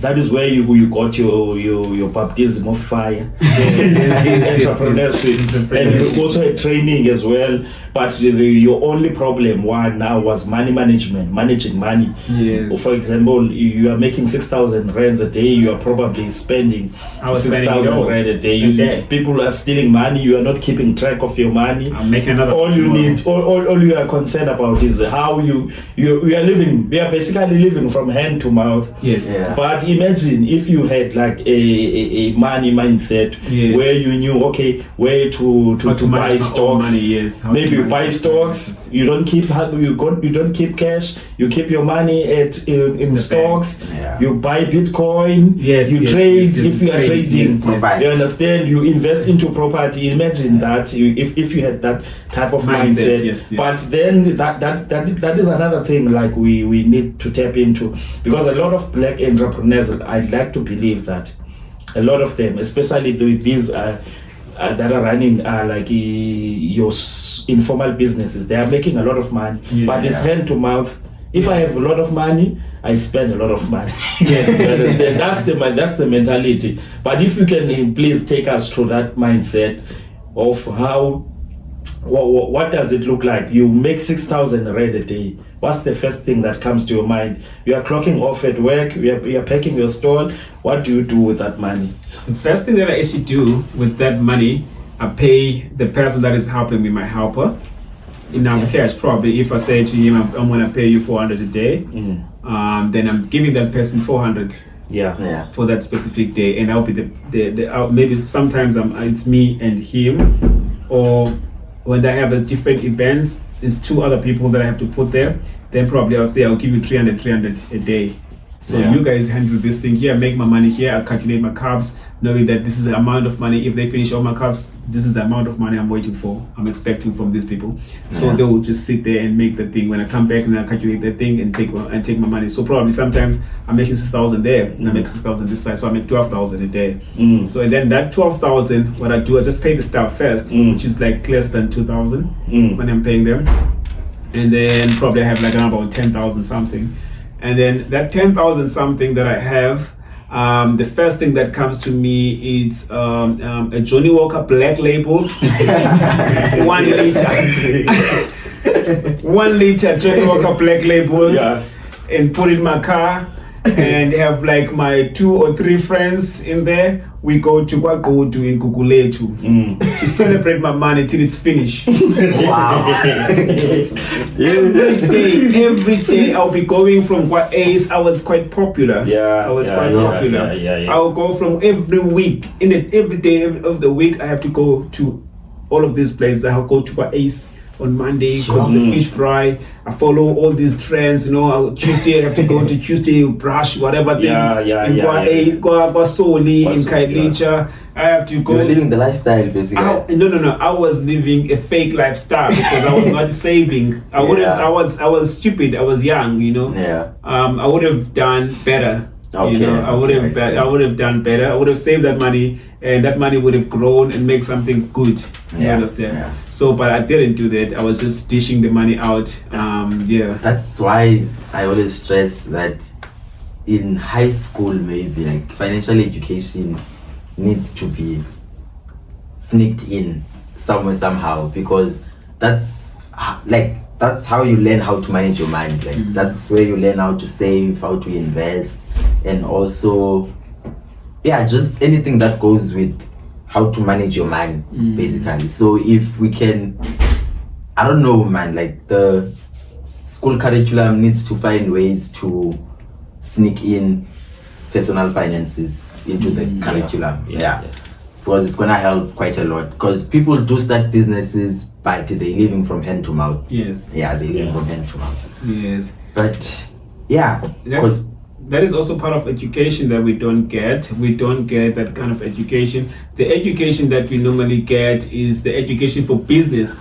If you only read about business, this is like capital is this, profit is like this, They don't actually teach us about how to manage your own cash, what you should do and all those kind of stuff, or they don't actually give you the management, those things like how you can run your own business. They teach you about the things that is there written in the book. They don't teach you about practical things of business, which is the practical things of business. We have to face it ourselves. You understand? I believe that in most of the white schools, they actually teach them about all of this kind of stuff. They show them these things because that's why they are open-minded. As soon as they graduated, they already know what kind of business they want to open. They know how to save their money. They grow up with that system, knowing that I can't spend this amount of money because if I spend this amount of money, that means I can't manage my own cash. For us, we don't educate ourselves to manage our own finances. The minute you have your finances, the minute even your mother. The minute she have the minute your mother have money, I have 6,000. 6,000. This one is gonna go to this one, and this 1,000 is gonna go there. Then I'm gonna left with 500. What am I gonna do with 500? I'm gonna buy grocery. So all the money is finished. There's nothing saved. There's nothing saved. And as you are speaking, I'm watching this title of this book. It's the psychology of money. And if you think about it, money is psychological. The moment money gets into your bank account, month end, your mind starts going crazy. You react with emotions. There's that sneaker that I wanted to buy. You just go straight. I need to go and buy booze. You just straight immediately. And that's also the mindset, man. One of the reasons why we have these discussions is to also discuss about money, because if you check some of these books, they are mostly about financial education and also exploring I think there's one about property, and then it's just to try and have these conversations because we don't, right? And I think we've done Rich Dad Poor Dad, which is also a good book about personal finances, and then also did an episode about this one, which is The Psychology of Money, right? So man, like if we can have more of these conversations, and then a lot of people can learn more and not make the same mistakes. Yes, we should have that. Then, okay, I was gonna go back to. Okay, you've arrived. Yes, I arrived in Abu Dhabi. Yeah. And I've worked there as a barista. Then I'm in quite few, maybe in 2 months. Yeah. Then they see that I'm qualified to be a head barista. Yeah. Then they promoted me to be a head barista, and I was a head barista there. And I was doing all the art, so everyone there would have come to our place because they see the art that I'm doing. I'm impressing them. I'm drawing their faces, like I'm drawing their Arabic places, with those things that they're wearing, and the ladies who are wearing the hijab and all. So I'm making the art of those things, and it, like, for them it was a new thing for them. They've never seen anyone doing those kind of stuff, so that's why they will come from different places just to come and wait there in the line. They say, we don't even. We have all the time. They don't mind. We don't mind waiting. As long as you're gonna make my picture on your coffee, it's fine. You understand? So I'll keep on making those pictures. They left a lot of tips on me, and even the owner of the coffee shop that I was working for, she was a sheikh. Yeah. She's like she's very close to the royalty. Okay. So the king of that country, she was the I think the cousin. Okay. She was the cousin, because the father and the king, they're like cousins also. You understand? So it's like the same one family. Yeah. She's the royalty. She owns Etihad Tower. You see Etihad Tower. You see in football that Etihad Tower. Yes, I was working at Etihad Tower for the owner of that Etihad Tower. I was looking for. She's the first person that I worked for in that side, and she liked me so much because of the art, and she was like bragging about me and all this kind of stuff. I used to have a lot of conversation. I still have on my Instagram, but I don't speak to her anymore since I left her job. But the thing is, since I was there to educate myself, because I told myself when I was leaving, I told myself, this is what I'm gonna do now. I'm gonna educate myself a lot that side, so I will come back and feed the South Africans with whatever things I'm eating from here. That's nice. That's nice. So I'm going to gain enough experience here, and then just to come and train the South Africans about every experience I learned from that side, so I can change the future of us. South Africans. We do need to get into this coffee industry. You know. So I was like, I want to change the new South Africans, so they will be owners of their companies, or maybe they will have jobs. Even I can give them a free training.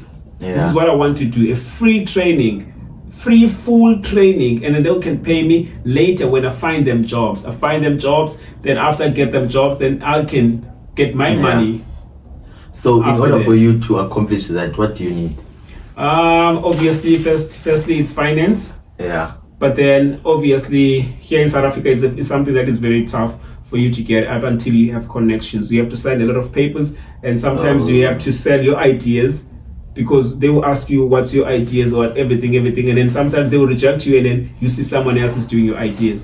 So that's the main reason why I'm quite skeptical to give people those kind of ideas, the ideas that I have, and whatever things that I have for this organization that I want to do in here. So that's the main reason why now it's a little bit more tougher, and I'm actually trying to do it myself, which is I will end up doing it because I've done it before. I was just a dishwasher, then I ended up being an entrepreneur. Understand? So which is now I want to do this. I want to train South Africans. I want to change the lives of most South Africans who are here, who are wishing to go outside South Africa and start working and make something for themselves and change their life, and change also the chain the poverty chain from their families, because they can do it. You understand? Them, if we train them, we train the first ones. Them, they will train their kids. Okay. You understand? Their kids, they will learn from them. They will train them. Their kids will train their kids. So, which is now the chain. Now, yes, and then also the way that they see the South Africa, they will share that with their kids. Their kids, they will be raised knowing that this is how South Africa is. This is how life is. You understand? Because they learn from them. The reason why now we're living like this, because our parents, they were coming from apartheid. The only thing they know, work for a white person. And they transfer work for a white person. So they transfer that to us. You understand? So now it's our duty to teach these young ones, so they will also teach theirs. You understand? So it's that small, but it end up happens if it takes like a group of people with the same one mindset and start doing this thing. So this is exactly what this is what we are planning. This is what we are on a mission to do. Not actually planning to do, just planning to do. This is what we are on a mission to do it here in South Africa. I get you because it is going to sort of like break this generational whatever it is, right, that you are all going through, right? Because like what you explained, that we've sort of like inherited whatever mindset that our parents had, and then that's why somehow we are scared of the white man. Yes, right? we think that our life, we don't have life without white people. You understand? It's good that we have white people in South Africa, but we need to be open-minded ourselves. We need to understand that we don't have to work for them. We can make work for ourselves. You understand? We can save a small money. Can you imagine? 20,000 rands. You can start having a small coffee shop. You can have a small coffee booth. You make with that coffee booth probably like 3,000 or 4,000 a day. Just calculate 3,000 a day. Calculate it with 7 days. 7, 14, 21, that's 21,000. That's 21,000. Multiply that 21,000 by 4 for 1 month. 21, that's 84. You understand? That's the amount of money they can make by only investing 20,000 for themselves. You know, here in South Africa, it's even easy because when you register your own business, it only costs you 200 rand, 180 rand. Oh yeah. It's a benefit for us, but we don't see that because no one is there to teach us these things. No one is there to hold our hands and show us these things. You understand? Everyone wants to eat for themselves. Me, I'm not here to do that thing. I want to teach all the South Africans, my man. I want everyone to be like me. I'm a giver. I'm not a taker. You know, I'm a giver. I want to give. I want to give the knowledge. I want to give for free. And then I'll pay my money later when they get jobs, when they get something. Then I'll take that money from that something. I won't come here let's say I'm coming to Eveza or I'm coming to Barista or I'm going to all these places. I see that these people are struggling. And I say, listen, my training is 3,000. That's the price that you normally charge for barista training, only for 3 days. Like this is 3 days barista training or 4 days barista training, 3,500 per person. You understand? For 3 days. That's only a barista, just a barista. It's not a specialty barista. It's not like a big barista knowledge or whatever. It's not a trainer. It's not a roaster. It's not any of those things. Just a small barista, 3,500. Tell me, who will pay 3,500 here around the area just to get a training for barista, just to make coffee? Yeah, we are excluding people by increasing the price, knowing very well that people are unemployed themselves, so can't afford. Like coming up with a project like that, teaching them about not necessarily just the barista skills. Also, they have to deal with the mindset as well. Yes, the mindset, yes. Because when you were fortunate in that you had a father you could look up to. Yes. Because your father was a business, and then that idea was somewhere installed in your brain.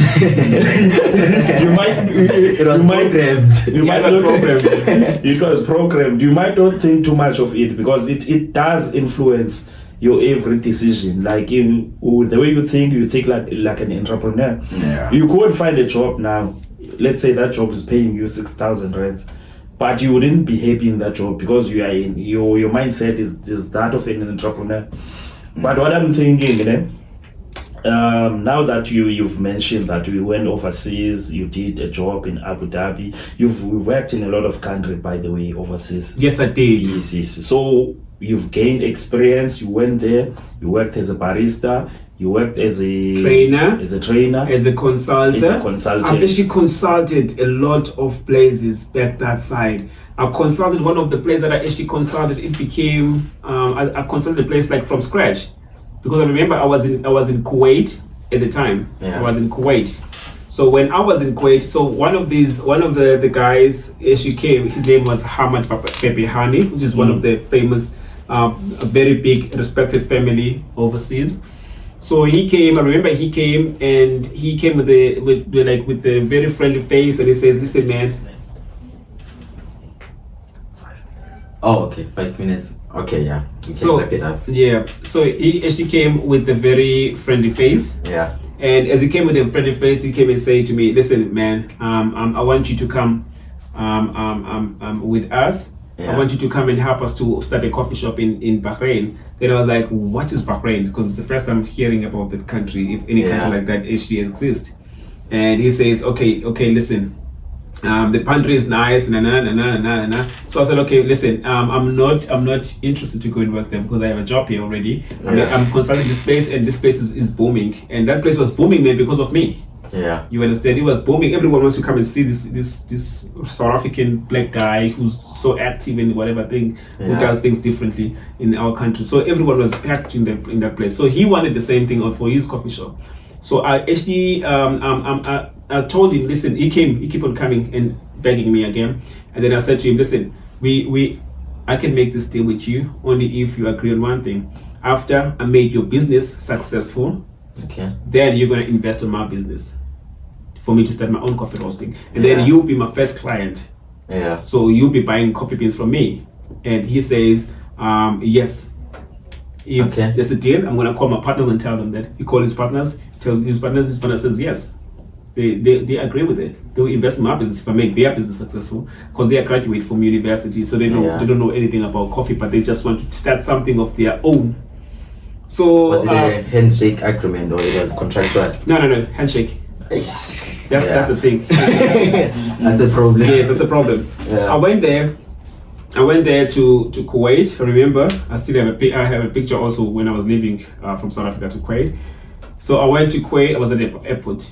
So I went to Kuwait. I went to Qatar. Bahrain. I went to Bahrain.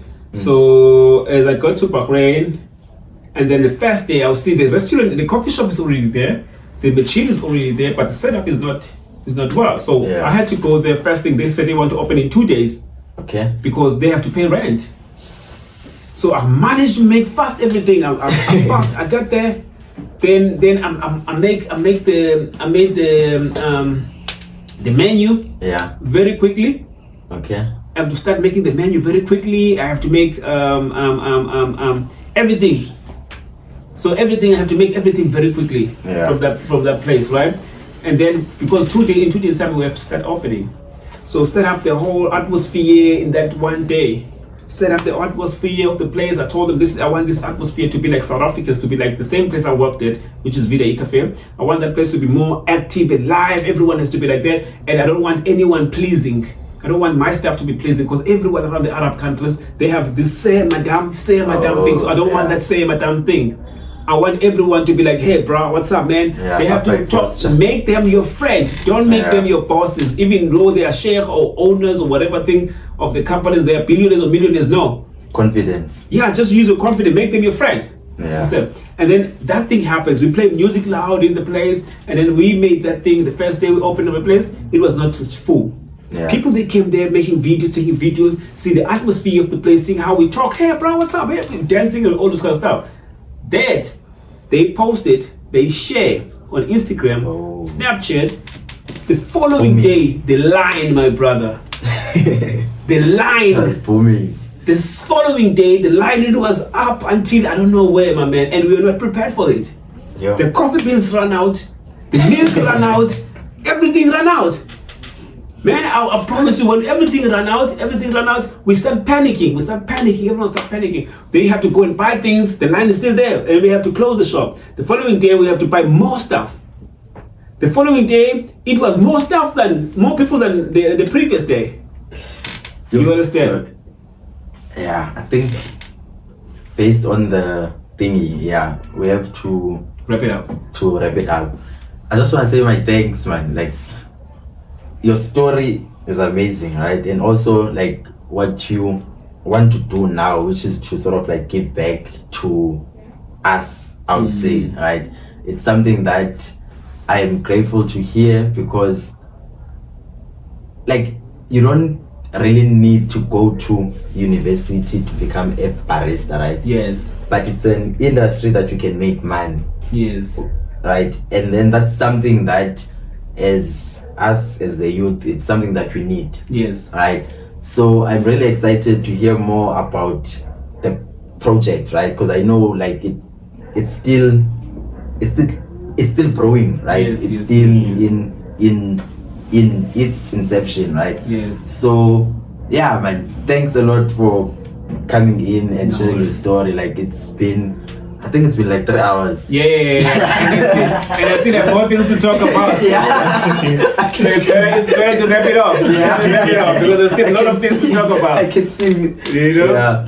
But yeah, thanks, man. It's been wonderful. It's been wonderful. Pleasure, I'm not sure if you have something to say. Yeah, no, other than the fact that I found myself being the ghost man without any preparation. But anyways, it was an experience and a half. And I was also hearing new things about Vuyo. And again, I knew of him and his story and how he opened shops overseas and stuff, but I didn't know there are layers to a person's story. Yeah. Hopefully this story will inspire the next person to do better with their lives and to change their home situation. Yeah. Thanks for the opportunity. All right, man. Pleasure is all mine. Thanks a lot. All right. Cool. Bye. Hopefully in a life, right?